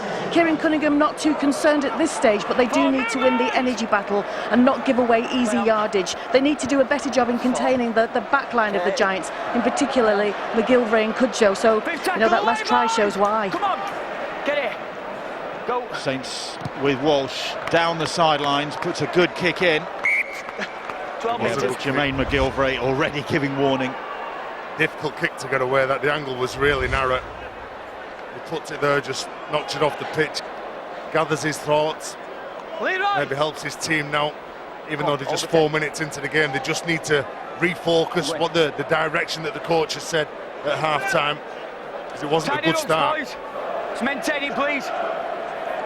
They've got time to score the points, there's no debate there. I think what they've got to do is try and improve the defence, is whether they can avoid conceding any more points. I think they've got the chance, they've got the time to get 18 points in the remaining 35 minutes. But is the defence good enough to cope with what's been blistering attacking play from the Huddersfield side? Well, this is the sort of form that Huddersfield showed getting to the semi-finals last season and coming close to a grand final appearance. And you just don't mention Ryan Hall around the John Smith Stadium still after what happened at the end of last season, but it could have been a different story for them. And this season, second from bottom, but this performance certainly belying that so far. And here is Ikehihi-Fo, who's impressed. Well, he seems to fit whatever what the Giants wanted, wouldn't it? A player who would, in traffic, offload the ball there now, building in confidence. Sam Rapira, I should say, obviously likes to do that whenever he can. Akumatai does as well. They've got players, maybe they're building the team in a mould that allows itself to capitalise on that advantage of second phase possession. They're coming again now. Wardle puts the kick in, but this time it sits up nicely for Swift, and Saints get their hands on the ball and really haven't had an opportunity to do that so much in this second half. And Dawson, their try scorer in the first half, plays the ball. No, Bill, and some of the bigger forwards for Saints, they're really struggling at present. It's their job to take them forward and give Luke Walsh a platform to play off, and James Roby, the man who's behind dummy half. Walsh, now Walmsley, but they're there to meet him in the Giants reception committee. Well, they're tackling in numbers, they're slowing the bigger forwards down, they're communicating in defence. Walsh once more, Louis McCarthy, Scarsbrook straightening up, and good job that Ikehihi Foe was there to make the tackle. And then Walsh puts a kick up. Swift will challenge for it, but McGilvray able to claim that one for the Giants. Well, he can do it all, can't he, Jermaine McGilvray? He was under pressure, it was a pinpoint kick from Luke Walsh. It was, Terry, but if we're really talking about fine detail, it didn't allow his teammates to challenge for that ball, did he? By the time they could get there, he'd already collected it and caught the ball in possession. Still in his eye line, that's a bit harsh that though, Phil. No, but if you were to criticise Luke Walsh, he needs to give his teammate a chance to contest for the possession, and he didn't on that kick. Plenty of black and white in the grounds, already ahead of Hull FC against Hull Kingston Rovers. Will it be happy black and white? There hasn't been a lot of happy black and white at St James's Park this season. Louis McCarthy Scarsbrook has picked that ball up, but there was a knock on. There are the FC supporters, and that leaves his Park end of the ground. And the Rovers contingent dotted around the stadium as well. That ball knocked on. Let's get the focus, boys, nice and tidy. Wait there, please. Morgan Knowles focus, rug, boys. Tens, working let's keep it hard where for we Mark are. and Lou McCarthy. Danny. Huddersfield ball again, just 40 metres from their own line. Come on. Do those second row need to bend down and actually get in the scrum, Stuart? They should be, all bound in, which they sort of got there eventually, I think. Is that good enough? Sort of got there. One move, John! Don't go Willie. Nowadays, yes. Wait, he's underneath, play on. The Giants leading by 22 points to 6. Two movements! That's McGilvray try right at the start of this second half has taken a bit of steam out of Saints, and a penalty likewise. Walmsley, blood coming from a cut on his forehead, I think. I will see this in rugby league, the team that makes mistakes, sometimes there's frustration, they try to buy a bit of time, they then concede a penalty. Back-to-back errors for Kieran Cunningham's men. Lads. That don't mean you can flop on though, John. Wait here, boys, wait! So the penalty, and McGilvray always keen for the confrontation. John! Jermaine McGilvray. Play on. Square, stand square! Good. Ikehihi Foe. Well, he's got right stuck into it, hasn't he? Right from the word go at his new club. And they're getting stuck in again with Sam Rapira here. He's tackled just short of that Saints try line. Short ball, Ikehihi Foe trying his chance. He plays the ball.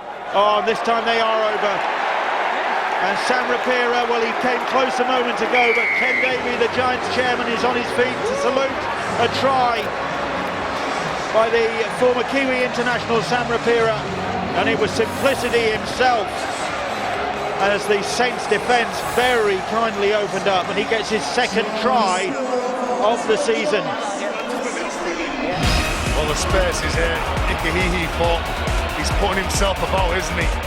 Looks like there's twins out there the amount of times he's carrying the ball, and look at John Wilkin, I think it is, who goes in. He's trying to close the play down at the ruck with Wood, leaves a huge space, and even if it was a one-on-one with Theo Fage, and Theo Fage's in a better position, it was going to be difficult to stop the former Kiwi international.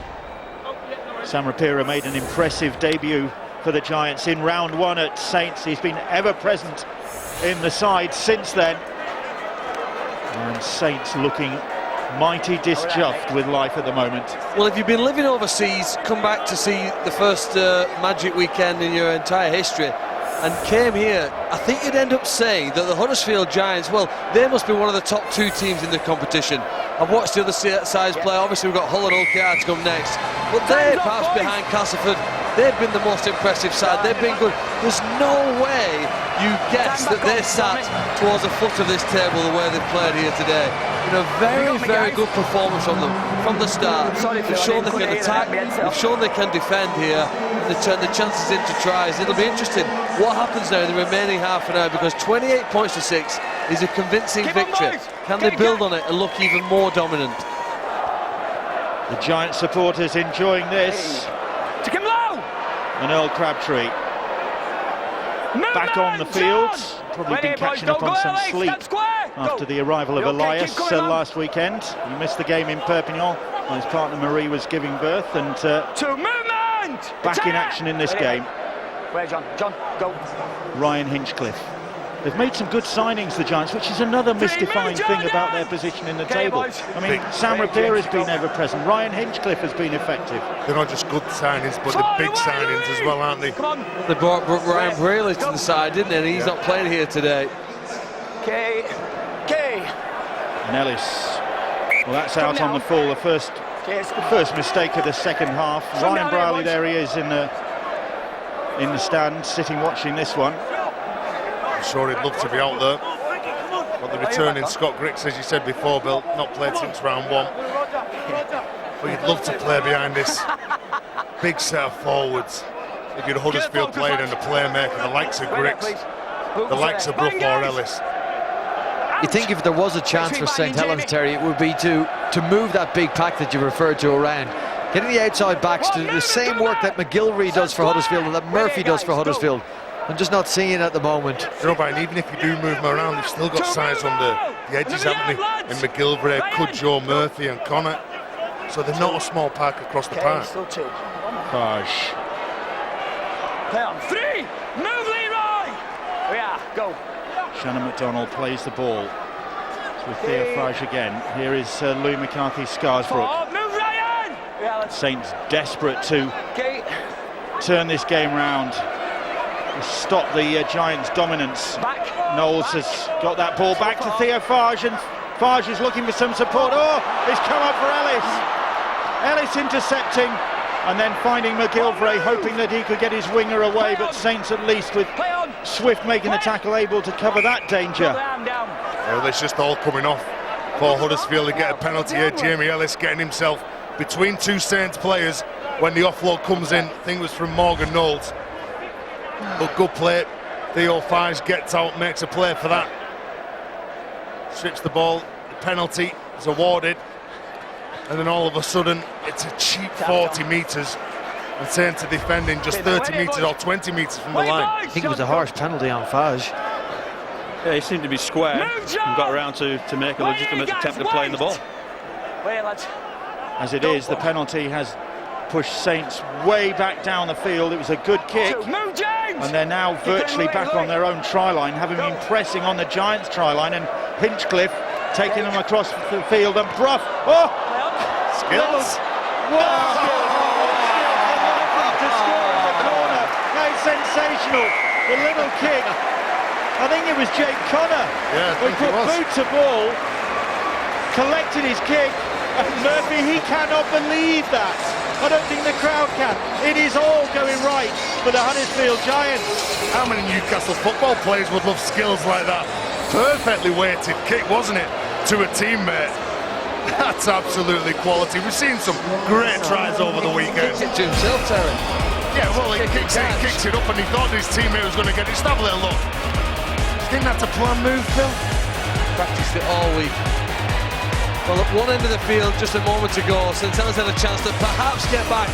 They didn't convert it into a try. An offload just didn't quite find his man. Huddersfield with a penalty to get to the other end and scoring the diagonal corner. Brilliant, that, isn't it? No, you watch that try, Jake Connor, well, he's looking for where that ball is. He focuses on catching it and then giving it to his teammate. There'll be a lot of teams, I think, today looking at the fixture list, and supporters, I suppose, thinking, do we have to play Huddersfield again yet before round 23? Wakefield. There's several sides thinking, I hope we can avoid a game against the Giants because we're going to hit them at the wrong time. Well, that was pretty sensational stuff for Aaron Murphy to claim his 6th try of the season, and Brough has landed another conversion and must be purring with satisfaction. Paul Anderson, everything going right in this game for his side. Murphy with the try, but what about Jake Connors? intervention here. Oh, we've seen him play at fullback, in the centres, in the halves. Very talented player. His passing game is great, but just that touch with his foot. You'd have to think he absolutely knew he wanted to just get the ball, gentle touch off his foot, and see what came of it. Of course, he was the man to be able to bring it down and give it on to Murphy. I don't know that he planned it to pan out the exact same way, but you would imagine that it was either him or Murphy. Just put the ball up in the air and see what happens. I think he was thinking, that's a poor pass, that goes to me boot, then all of a sudden he's looking for it. Well, you were asking, Phil, about who's got the prospect of playing the Giants next. Is Widnes, who aren't in particularly good form at the moment, but the Giants will go to Widnes in round 16, and they've got successive home games against Castleford and Wakefield. Could be two cracking games, those, given the way those two sides are playing. Well, out on the full here. Danny Brough again kicking early in the set, trying to turn Saints around and just ask them to bring the ball away close to the line. Ooh, nothing in that. Intelligent player, Danny Brough. When he's on, isn't he? His kicking game, his running game, his passing game. Okay. Let's bang, please. Dan, stay there. So Saints trailing by 34 points to 6 at St James's Park. They beat Warrington on this ground last year, but they are heading for a thumping defeat at the moment. Well, I mean, they've got over 20 minutes here now to see what maybe change your memory of this match. Very often after magic counters, one of the coach or players have come out with some very strong self-criticism. Be interesting at the end of this game, if things get worse, just what is said, because they clearly, I know they've won the last 3 games in Super League, but haven't really played with the confidence or swagger that they have in previous seasons. And although they sit in the top half of the table, don't look like a real contender this year. Well, they might be contenders here because they're coming forward and trying to get points on the board, and they will do in the corner. And Jack Owens turns the tide. And is that the start of a Saints comeback? He gets his first in Saints colours. And Danny Brough, well, he can hang his head because his kick went down on the full, and this was the outcome. Well, it all started to play the ball, and James Roby spotting that Huddersfield player can't get back setting the line, so it means that another number of players push in, and Saints, when they go at the line and when they entice defenders to jump the line, make the wrong decision, who's going to bite in, who are they going to isolate? You can see them all bouncing on the feet. They don't want to make that decision and commit and leave space on the edge. It is a really nice catch and pass from Jordan Turner. He started the game on the subs bench. It's the last pass that's made in this chain here. Takes it in quickly and gives it softly there to Jack Owens. And I've often heard Eddie Hemmings say, commentating on St Helens matches, never write off the Saints. If Walsh could add 2 here, that would be a bonus, but he's pushed it across the face of the posts. St Helens 10, Huddersfield 34. The coach impassive up in the stand. Jack Owens had the buzz of satisfaction at getting his first try in Saints colours at least. 24 points down with 22 on the clock, Phil. That's 4 converted tries. It's 4 converted tries in 20 minutes plus. So 1 every 5 minutes here. Well, back-to-back tries. Hold on to your seats, lads. You two guys both watch a lot of rugby league, and you know that when a team has scored a try, it's not uncommon to see them score again in the next set here. Saints would have to do that, and then you may start to believe me. It's been done this season. Hull did it at that sort of rate against Hull Kingston Rovers on Good Friday. Yeah, they did. All the big guns firing on that occasion in the last 20 minutes. Saints would really, really have to cut loose, wouldn't they? There's no time for methodical, get it there and then put the play on. Well, I think they'd have to overpower Huddersfield in the middle, and then obviously look to play to the edge like they do here. You're St Helens supporter, you've just got to believe.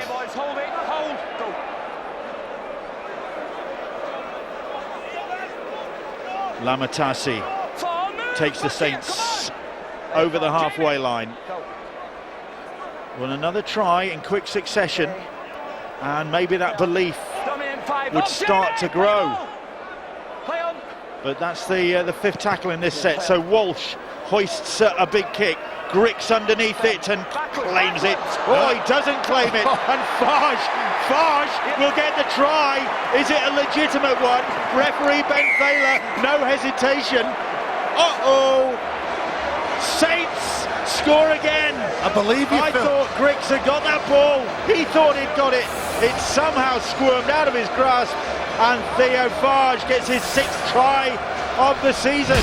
Well, he does get the ball, and it's the attacking kick again. The height from Luke Walsh here. He catches the ball, but have a little look. There's 4 white jerseys that's in his eye line, and that doesn't half put you off as a rugby league player. You're concentrating on catching the ball. You know you're under pressure. You've just conceded a try. The previous set of 6, Saints have marched Huddersfield down the line. Then all of a sudden, John Wilkin is there jogging on the spot, picks up the ball. A nice, soft little pass to Theo Farge. Yep. That's 6 points, Bill. Walsh does not miss. Huddersfield have scored 34 points this season and lost 34-38 against Castleford. Well, they say it doesn't matter how you start the season, it's how you finish. It's about the same with a game in Super League. It doesn't matter how you start, it's if you've got to finish with more points than your opponents. And St Helens still have a chance here now. They're under no pressure now. They've just got to make sure they convert every chance they get here now. And the defence has to be perfect. They can't concede again. St Helens 16, Huddersfield 34. Just over an hour gone in this penultimate game of the Magic Weekend. Hull FC against Hull Kingston Rovers to round things off. And Hull with the prospect of going top of the Super League table.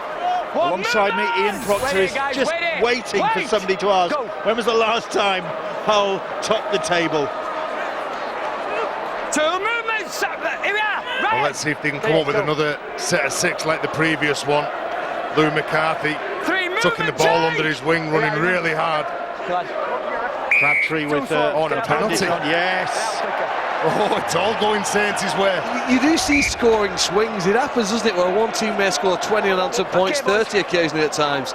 And the Saints have got to hope that theirs is in this next 18 minutes. Oh, we saw that yesterday. Was it the Warrington game against Castleford? I saw it also if you went to Leeds and Castleford as well. There was a period where Castleford scored 40 unanswered points in a 45-minute period. Teams get on a roll and just keep putting the points on the board. 2 moves, Sam! Back in, Ian. Kyle Amor drives it up the middle of the field. Here's Farge, quick hands. 3 moves, and Huddersfield, hit the line. just an air of unease about their defence at the moment as Shannon McDonald plays that ball. Kyle Amor, again, right into the heart of the Giants' defence. Okay. Wilkin, Farge on, and good tackle by Jermaine McGilvray. He might even have got the ball. No, can't quite do that, but great tackle on Matty Dawson. Farge, Wilkin, and that's second time, Bill. That's the second time that they've really come up with a poor option on the last play. I understand sometimes you pass it and hope to score, but he's asking a great deal there from John Wilkin to crash through at that point. Well, Brough and Ellis, who got the plaudits at half-time for their contribution to the first 40 minutes, are going to have to take this game by the scruff of the neck now. The clock is in their favour, scoreboard is in their favour, but St Helens have got their tails up. Danny Brough, whose kick out on the full, helped turn this game slightly towards St Helens. Might have to come up with something special to try and break the resolve of St Helens now in this next few minutes. Oh, he's back on, Bill. Nikahihi with a strong run. And then Brough looking for a 40-20. Hasn't quite got the angle on that, but it's still a good kick. It's a great kick. Tremendous. Kicking again on the third plate. Getting away from the try line, knowing that Saints are now starting to turn that corner, believing in themselves. And this is where Saints face the challenge. One of the biggest challenges coming into, what, just 16 minutes to go in this game. Track close to the line. I think they need to look to imitate what their opponents did in the first half and attack here rather than just single man runs down the middle. Perhaps try and stretch the defence. Shift the ball. Maybe Walsh is going to do it right now to the right. Here is Luke Walsh. Shows it once and then slings the pass out to Jack Owens. And Owens is able to get the ball back infield to Walsh. Louis McCarthy, Scarsbrook, and he was trying to get a hand free. He still manages to get it away. And Saints keeping this alive. Farge, good tackle. Back here, lads. Ryan Hinchcliffe it was. Back now. Robion! And Wilkin, normally so dependable, couldn't take the pass. Here we are, boys. Turn it But over. that's what Saints have got to do. Is that not Jermaine McGilvery kicking the ball into touch? No, I think he's ruled a knock-on off John Wilkin. From John Wilkin. He didn't kick it before. No, I think he's ruled that it's hit the floor and then he's kicked it. So it's not a... Okay. Time's off. It's almost a drop kick, isn't it? Well, reaching forward, you can see that because it touches the floor there, John Wilkin. Time's off, lads. Well, that's actually classed as a drop kick. Wait there. Kicking the ball when it hits the ground, simultaneously hitting the ball. So anyway, we've got a knock-on. Good shot from Tazi on Earl Crabtree. See if some of his teammates around the middle can come up with further hits like that. Go. Have the Giants staunch the flow after those quick-fire tries from Saints. Wait here, lads. Just unnerved them a little bit, certainly unnerved the Giant supporters. Sebi Kahihi-Fo. James! Paul Anderson will be very impressed with the first showing from his new recruit. Hinchcliffe, very experienced player, Ryan Hinchcliffe, and Louis McCarthy-Scarsbrook was high on him. Well, it was a lunging tackle, wasn't it, from LMS? Go for two. Yeah, well, they're just debating that now. All the players adding up. What is it now, Soviet? 22. I heard someone call out 36. Somebody said it'll make 18. The other said no, it's 20. So yes, I think the kicking tee has been summoned for Danny Brough, Magic's top goal kicker. Magic's top point scorer as well, Danny Brough. You don't blame them, do you, Bill, for taking this? Not only will it extend the scoreline, it'll just take the sting out of St. Helens. Give Huddersfield, you would imagine, the ball back, coming out of their own half, and it might just stem that mini revival we saw from St. Helens that gave them 10 points in just 3 minutes. 46 goals he's kicked at the various Magic events. That's another one for Danny Brough, and that'll settle the Giants' nerves. Tony, we're going short, you're offside.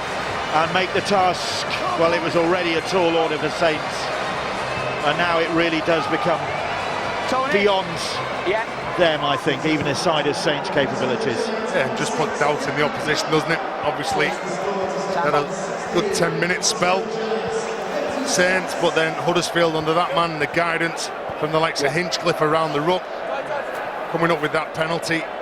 It just takes the game further away from Saints. It's been a very good signing, I think, Ryan Hinchcliffe. Even though they've not picked up the results, the way that he leads that side around, well, he's been absolutely quality. He's been ever-present since he signed this season. Sam Rapira, new recruit, ever-present. Okay, that's down. Leroy Tudjo, another ever-present. Slightly longer than those two. Well, the kick was slightly longer than home. If that was a short restart, it went 30 metres and none of his teammates could get to challenge for it in the... the small detail, isn't it, that makes the difference. Wait! A couple of last tackle options just before they conceded that penalty when they were 18 points behind. Didn't really apply the pressure or get the end result that St. Helens needed to keep the hopes alive in the match. It's a disappointing trip back from the northeast for their supporters, I'm sure, tonight.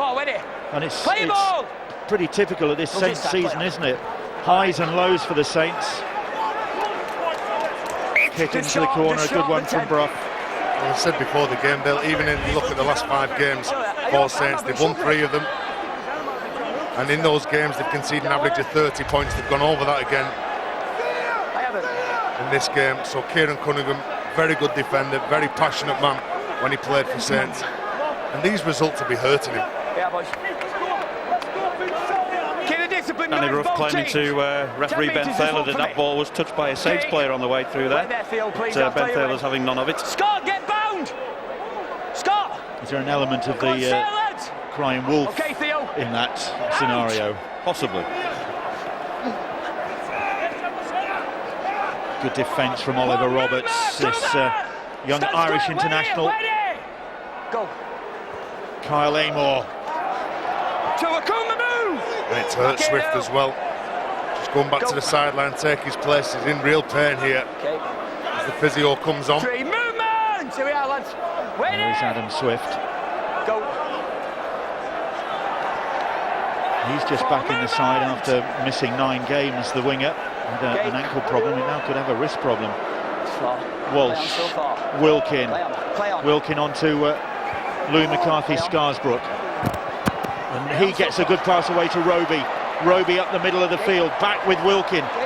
Wilkin onto Dawson. Dawson cutting back in field and gets away from the defenders. It's good work. 10 metres out. Roby for Walsh, over the top to Jordan Turner. Turner managing to stay on the field and finds Jack Owens. Owens back in field to Kyle Amor. Fifth tackle still, don't forget. Amor drifting across the field, finds Theo Farge. Farge has Swift outside him, and Swift in the corner. Well, that is a great try from Saints. We have seen some crackers this Magic weekend, and there's another one. Saints keeping the ball alive. Adam Swift nursing that wrist injury, able to clutch the ball and finish off. And Saints still defiant, but the clock is against them. Well, Saints' DNA over the years is keeping the ball around, moving the opposition, going close to the defenders, pulling them out of the line, offloading the ball at will.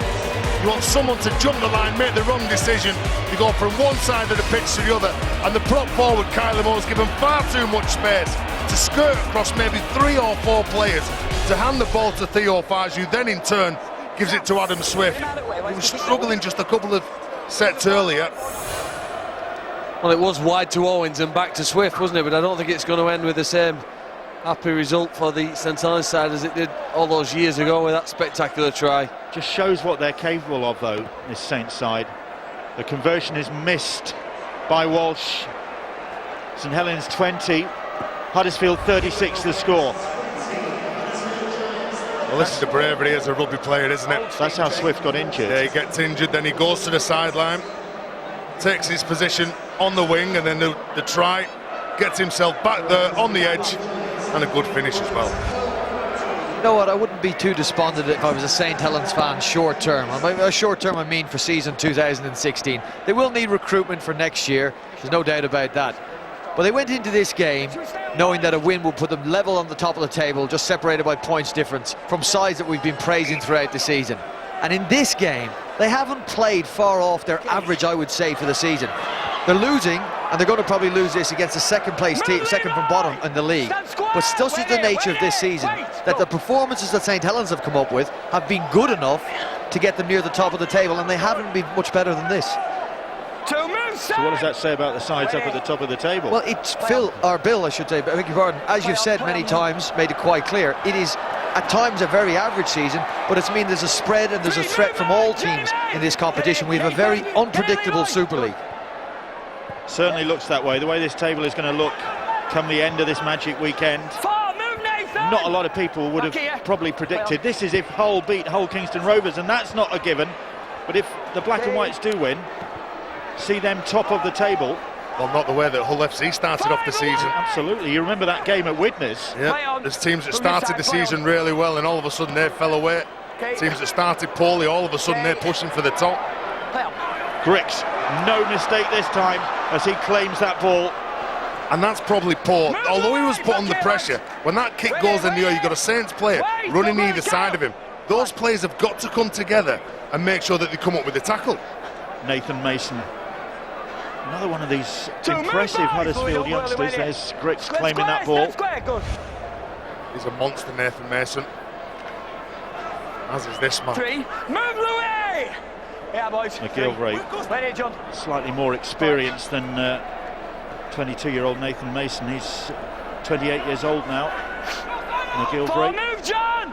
Line here, boys, come on! Here's go really far. Roberts. Go. Bruff. Griggs. So far. Akumatai. And they're toying with this Saints sides now. Is that a miniature rugby he's got in his hands there? Miniature ball. Oh, Sizeby just playing with him now. Holds it in one hand, just enticing one of the Saints defenders to jump out of the line. Is it John Wilkin who goes over the top? Could be more points for the Giants here. Kyle Amor, the man penalised. Time off. Get that ball off. Time's off. Two balls on the field, and Swift is instructed by referee Thaler to remove one of them. Here's Ellis now. Roberts. One move, Alex! Frustrating really for Saints. Wait boys, go! Mason now, try scorer against the Catalan Dragons last weekend in Perpignan. Looks a really good prospect. Hinchcliffe will try it himself and wrap it up, and all smiles for the Huddersfield Giants. And Ryan Hinchcliffe gets his first for the club. It's been all round a very, very pleasing afternoon for the Huddersfield Giants. No wonder they are all smiles. Hinchcliffe, in his debut season with the club, bags of experience for Melbourne Storm, and bringing that to the Giants and putting it to good use. Well, he's made it look too easy here. There's a penalty. St. Helens' hand, perhaps Kyler Moores comes over and hits the ball. That puts the Huddersfield within 5 metres or so from the line. He throws the dummy and just pushes over. James Roby on his back. And he carries the number 9. St. Helens, perhaps best player, over for another 4 points, and sums up really Huddersfield. Maybe the key, if Hull and Hull are watching this game, their supporters know, don't start too well in this Magic contest, because it was Saints who had a significant lead, and then Huddersfield have worked their way back in, and as we've seen on a couple of occasions in these matches, gone on from strength to strength. 42 points to 20. Very impressive performance by the Huddersfield Giants. Certainly not a scoreline anticipated by a lot of people. Hinchcliffe on the sidelines having a breather. Came to the club from Melbourne Storm, where he had a very, very successful career. Sorry, Bill, he scores a try and then he gets substituted. Well, he's earned a breather. Content.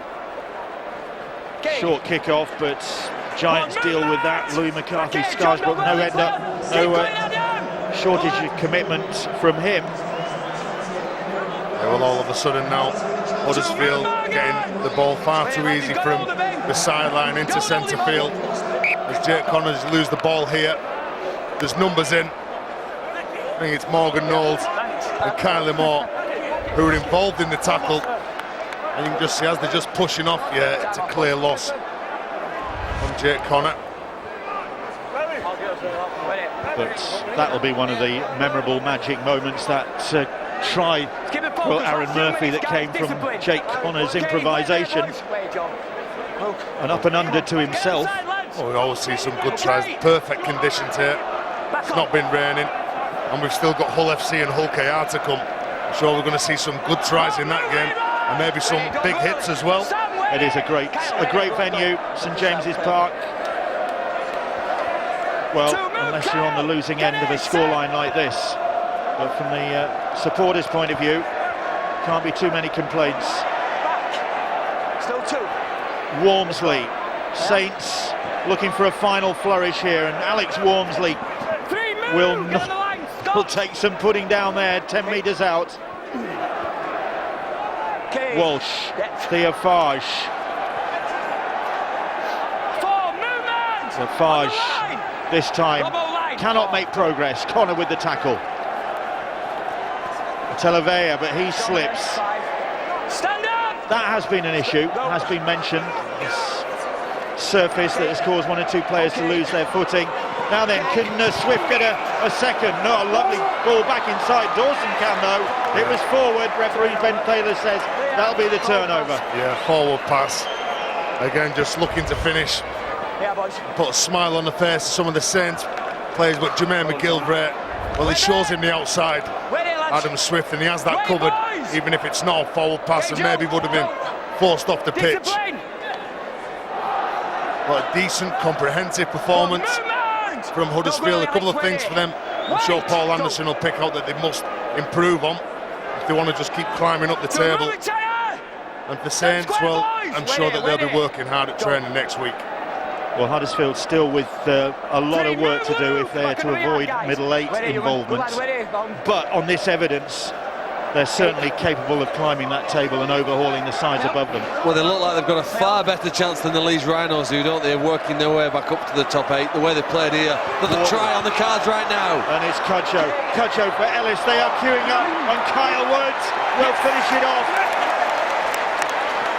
He had about 3 options there, Cudjoe, and it was Wood eventually who took the pass. And Saints, well, they are shell-shocked, disappointed and dejected. The Giants are cock-a-hoop because Kyle Wood has added to their tally with his first try of the season. And just 2 minutes to go ahead. When they go through, this is where Huddersfield have been really good. The forwards just running onto the ball, offloading, supporting each other, going strong into collision, and Jamie Ellis passes the ball. I think they've been very good on this right edge. Leroy Cudjoe, look at him. Look at the composure that he has. Was that ball, and does it come forward off Jamie Ellis into Kyle Wood's hand? You can see they get through. They're pulling out the defenders. What's your thoughts here, Stuart? I think it hits his left arm, doesn't it, Jamie Ellis, and goes on to Kyle Wood. So they've missed a knock on that one. It's not a forward pass because he hits his body, but it just hits him there and goes forward. So when things are going for you, they're going for you. Well, that's the second one that Saints can feel hard done by about, because there was a forward pass earlier on in this half. Sometimes in rugby league you get your chances in games. You always have penalties or mistakes and go against you, but it's how you react as well. And it's not been Saints there. Even if you take those 2 tries away, it's still 36 points to 20. Maybe it would have changed or the flow of the game, but I'm not so sure. Stay behind, boys! Be interesting to know who Leroy Cudjoe actually passed that ball to. Backwards off. If it was intended for Jamie Ellis, it wasn't a particularly great pass. John! Time still, if the Giants fancied it, for them to rattle up 50 points. But I think they'll settle for this. 48-20 against one of the big guns in Super League, St Helens, and Saints again showing their vulnerability. They really do swing in terms of form. Out of the Challenge Cup with a substandard performance, then they pick things up again. Wait, lads, wait! Kieran Cunningham with a lot to think about after this one as the countdown comes from the Giant supporters, ready to celebrate a big win for them. They drew last year in dramatic fashion against the Catalan Dragons, but there is no doubt about this one from Paul Anderson's men. They have really gone to town against Saints with a skillful, entertaining performance, at times unpredictable. And the Giant supporters will head home well pleased with their sized performance here. 48-20. They have won this one. And all round a very satisfying day. The new boys, Sebastien Ikehihifo, making a really impressive debut.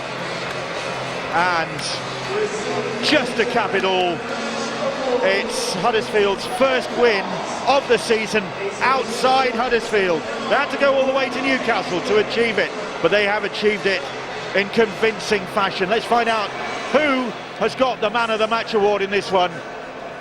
Let's join Angela. Freya Barnes here, handing over the award for Man of the Match to Ryan Hinchcliffe. Thank you, Freya. And what a game. What a nice way to end it as well for you. Yeah, it was you know, a great, we played really well, and it was a great atmosphere here, Magic Weekend, and you know, it's just good to see us boys have a little bit of fun and score some points. And you know, we haven't been too bad this year. You know, we've been a lot of tight games, but come out on the bad end of them. So it's nice to come out on top. We need to make sure we don't get too carried away with ourselves and build on this and make sure we can win those tight games. That's the sort of result though, that can build a lot of confidence. It is, absolutely. Like I said, you know, we've lost 6 games by 2 and 4 points this year. You know, so we're not going real good on the ladder, but you know, we haven't been that bad, and we understand that if we put a few wins together and start to play the footy that we know we can, that you know, we can put a few games together and trouble a few sides. Nice to score as well, but they've dropped you off straight away. You needed a rest after that. I don't know. I've been held up more times than the Yorkshire Bank this year, so I've been about 4 times. So it was nice to get across the line. The boys have been getting into me a little bit, so it's nice to get the monkey off the back. That's great. Thanks very much, Ryan. Cheers. We've got your coach here now. That's a great scoreline, isn't it? You look at that and feel quite satisfied, I'm thinking, but there'll be another side to it about defence that you'll want to look at. Yeah, I thought we showed a lot of great composure within the game, and also not a lot of great composure. It was one of those games that when we got opportunities we took them, and I'm thankful for the players for doing that. I think it's been coming for us. But I won't allow us to rest on that. They created us a lot of problems with some offloads and playing quick on us, which we spoke about at half time. And thankfully we come out and kicked on in that second half. And if I'm being honest, we've done a fair number on them. The thing about that was you allowed your players to play with a little bit of panache, really. They were allowed to throw the ball about, and that's what builds the confidence. We've always got that, to be fair. We like to move the ball around, but we also like to have some basic structures, and we like to have a high completion rate. So if you're dropping the ball and coming up with errors and coming up with injuries as well, like we were at the beginning of the year, then it can hurt you. And we know we're a good team. We know that, but we're not going to fall in love with ourselves. We know that's 2 points, and we've got another 2 points next week against another good team. Thanks for your time. Cheers, Paul. We have Kyle Moore with us as well now. Kyle, that was a hard day at the office, really, wasn't it? Scored a few tries, but nowhere near as many you needed to. Yeah, no, we were way off, to be honest. But we started the game pretty well. First 10 minutes, and then we just, we didn't show enough urgency in key parts of the field, and they broke us quite a few times, and we were 16 points down before we knew it. It was too much of a hill to climb, I think. Is it possibly sort of getting the momentum going? You get a few wins in the bag, and then a result like this can knock you off and knock your confidence. Well, that's been the story of our season, Angela, hasn't it? You know what I mean? We can't for whatever reason put a run of games together, and it's disappointing, because normally, when we have a defeat like this, we have a big reaction off it, and we get a couple of wins. But if we want to be where we want to be, we can't keep being up and down. That's that's the standard of of an 8th place team, and at the minute, we're not quite consistent enough yet. But we've got a real tough month coming up. We've got 3 teams who are above us, and we're gonna have to come out scrapping. And who knows? In 3 weeks' time, things might be different. But at the moment now, it's not where we need to be, and it's not quite good enough. Thanks for talking to us, Kyle. Thank you very much. We have Danny Brough now from the winning side. Danny, great result for you there. Some lovely tries that you were scored, and I want to talk about the Aaron Murphy one over there. Was that planned, a little tip off the old toe of the other player? I'd like to say yeah, but obviously not. But just a great piece of skill, and today we actually made a bit of a zone look. We haven't been doing that recently, and to get a win like that, hard work makes you lucky, and that's what it's done today. Sometimes it just sticks, doesn't it? Sometimes the ball sticks and the passes stick. Yeah, it does, and I think a lot of his team did his jobs today to, help us do his little bits and things to come off like that. Do you think you've turned a corner here? We ask that question all the time, but have you? We say that every week when we win one, but yeah, it is a stepping stone. Obviously, we're not there yet. We let a couple of sloppy tries in the end, which were disappointing, but to score 48 points or whatever we did, we're really pleasing, and there's still a long way to go and a lot of hard work for us to do, but we'll get on with it. Thanks very much, Danny. Cheers. Thanks very much. Well, Danny Brough, it's a lot happier camp, the Huddersfield Giants, tonight than it might have been.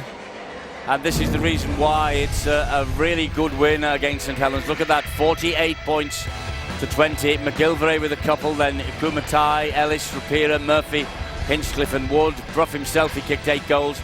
Saints really, they rallied a bit in the second half, but in the end had no answer. Dawson, Owens, Farge, Swift and Luke Walsh with a couple of goals. 48-20, comprehensive victory. Wonder where the turning point came. Where was the game breaker? It's a question that Brian and John will answer now.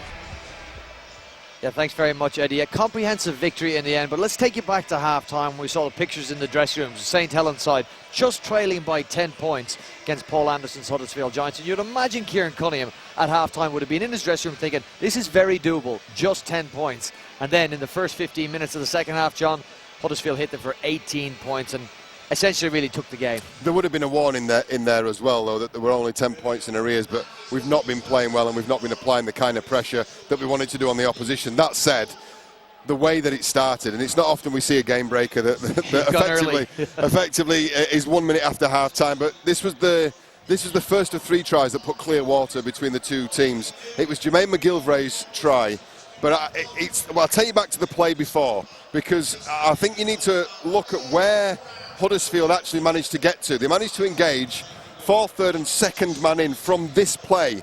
Kyle Wood gets out from dummy half here, and Ikai Hihifo there takes the ball and really causes havoc on that left edge, which in turn means that this middle unit, Ateleve, Morgan Knowles, who's making the tackle now there, have to scramble across and take up positions on the short side, not where they're used to playing, not where they're used to defending, and with not much time. And then we move on to the good stuff. We move on to a luck. Danny Brough said you make your own luck. A short side play, 13 passes, only one of which was forward. But I thought this was the fact that summed it all up for me. This try, it goes through 11 different pairs of hands. There's only Sam Rapira and Joe Wardle who don't touch the ball during the build-up to this try, and it epitomises in all but 2 players in the team touching this ball that it's a team performance today, and a rare display of confidence that we've seen all too little from Huddersfield. They also had to be good, John, without the ball. They did. Defensively, they had to be strong, and all of the concession, I suppose, of 20 points with that little rally from St Helens may worry some coaches. You think Paul Anderson, generally defensively, would be pretty happy? I think he'd be very pleased. There's a couple of issues. There's a clip that we've not managed to get up for you in time, but if you remember, cast your mind back to that quick-fire double from St Helens in riposte to those 3 tries, early tries, Owen's try and Farge's try. McGilvray comes in off his right wing and makes a really, really crucial shot on Matty Dawson to shut down a play and really keep that clear water between them, which they went on to extend towards the end of the game. Some really key involvements defensively. We've talked and we waxed lyrical about Huddersfield in attack.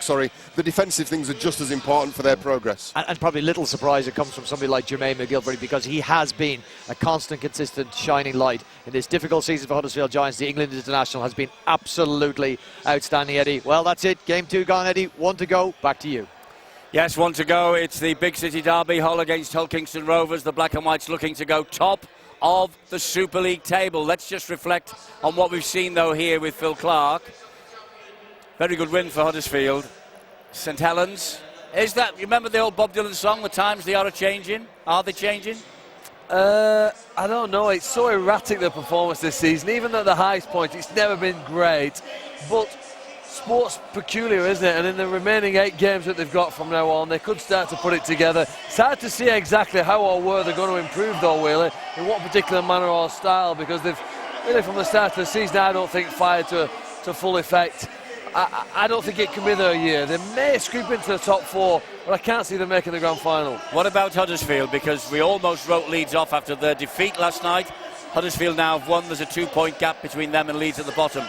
Can Huddersfield make it to the 8? Well, if you look at the last 4 or 5 games that Huddersfield have played and the last 4 or 5 games that St Helens have played, you'd say that Huddersfield have got a greater chance of making the top 4 than the Saints.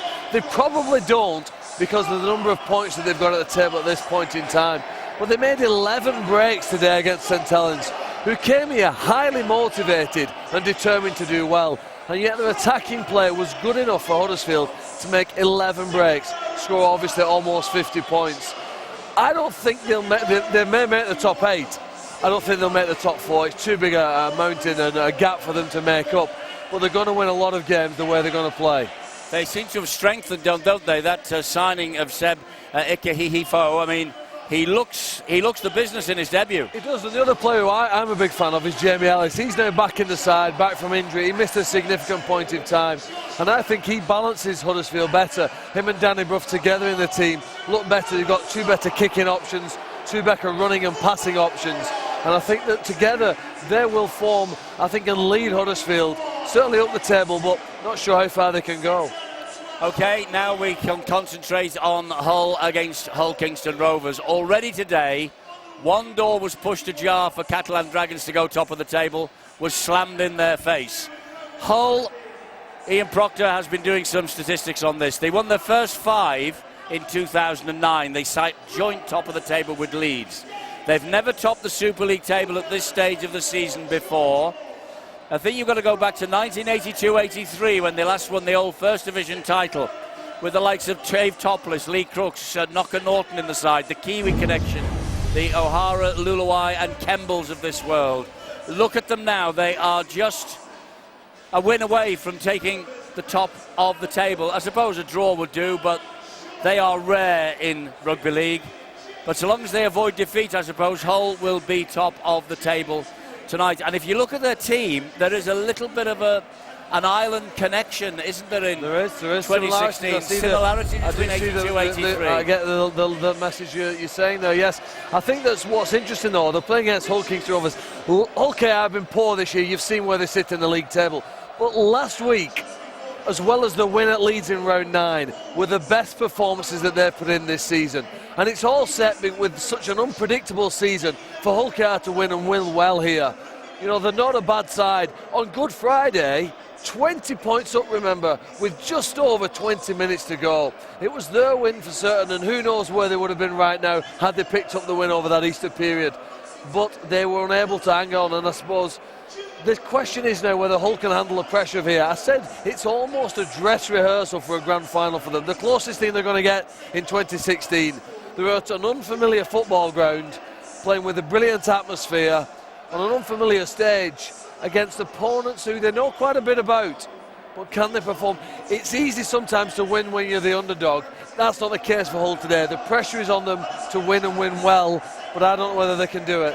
Well, that's the thing. For the first time, really, Lee Radford's team come into this match as overwhelming favourites. On the back of this great run that they're currently putting together, Lee Radford's got a brand new contract.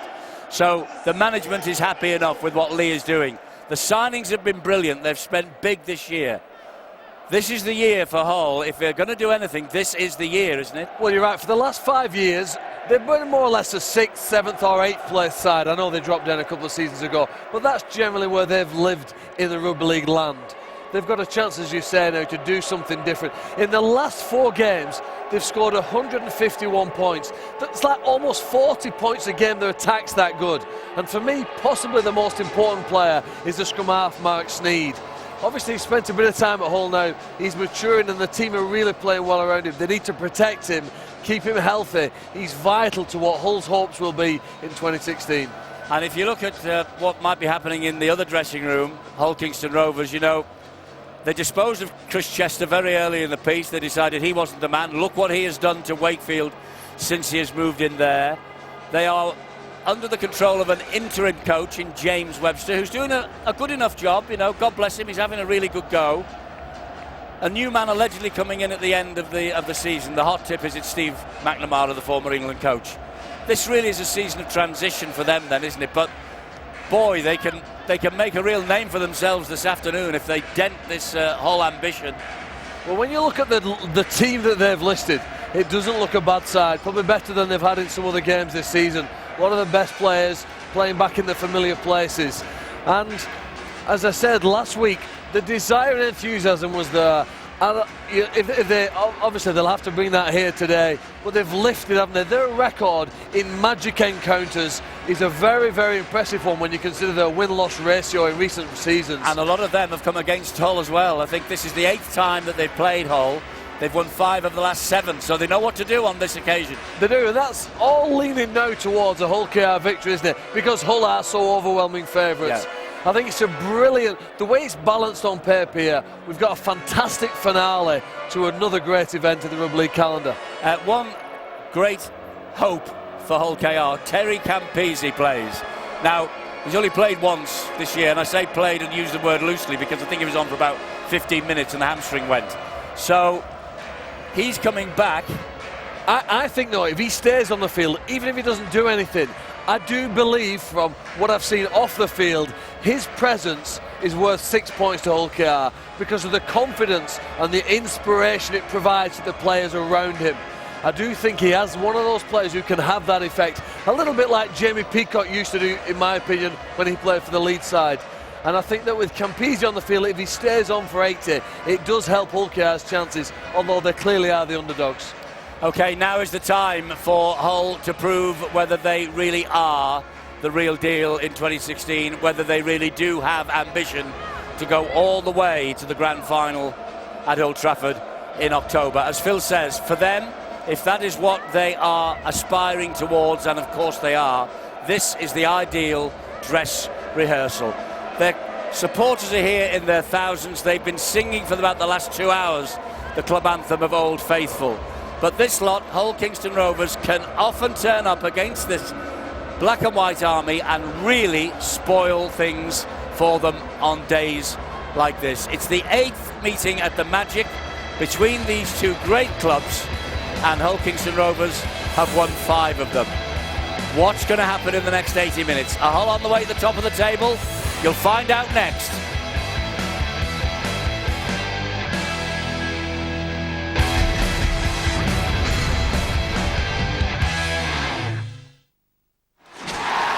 Ladbrokes, proud sponsor of the Super League on Sky Sports. When you sell your property with Purple Bricks, you could save thousands, but that's just the start. My very own brilliant local property expert took care of every step of the sale. Hi. The selling can be stressful, but Jeremy, he did everything, from the valuation to all the viewings, right through to completion. So I treated myself to this.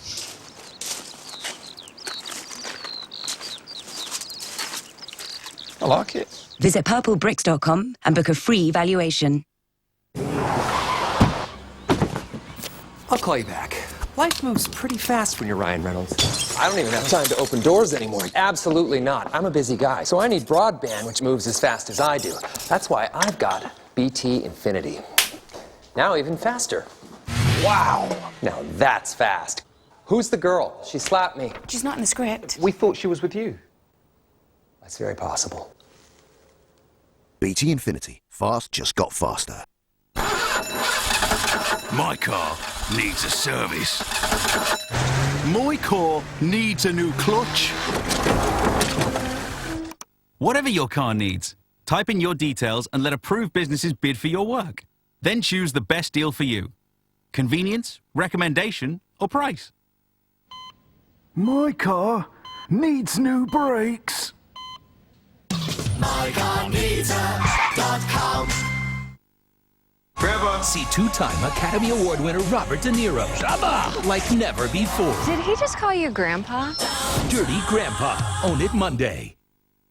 Astonishing family science weekends at Butlins by the Sea. Expand and inspire young minds with the Science Museum, Animated, the brand new live show from Aardman, the National Space Centre, Code Breaking with Bletchley Park, and the famous Brainiac Gang live.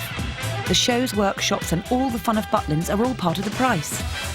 Right now, we've extra special offers on our family breaks. Visit butlins.com to find out more. You'll be delighted you did.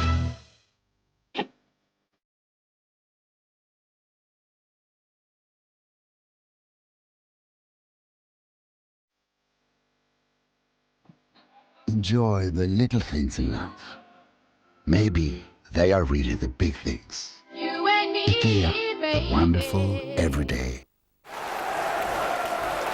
It's my first game. Got any tips? Tips? Yeah. Check out this great offer. Get your mobile out.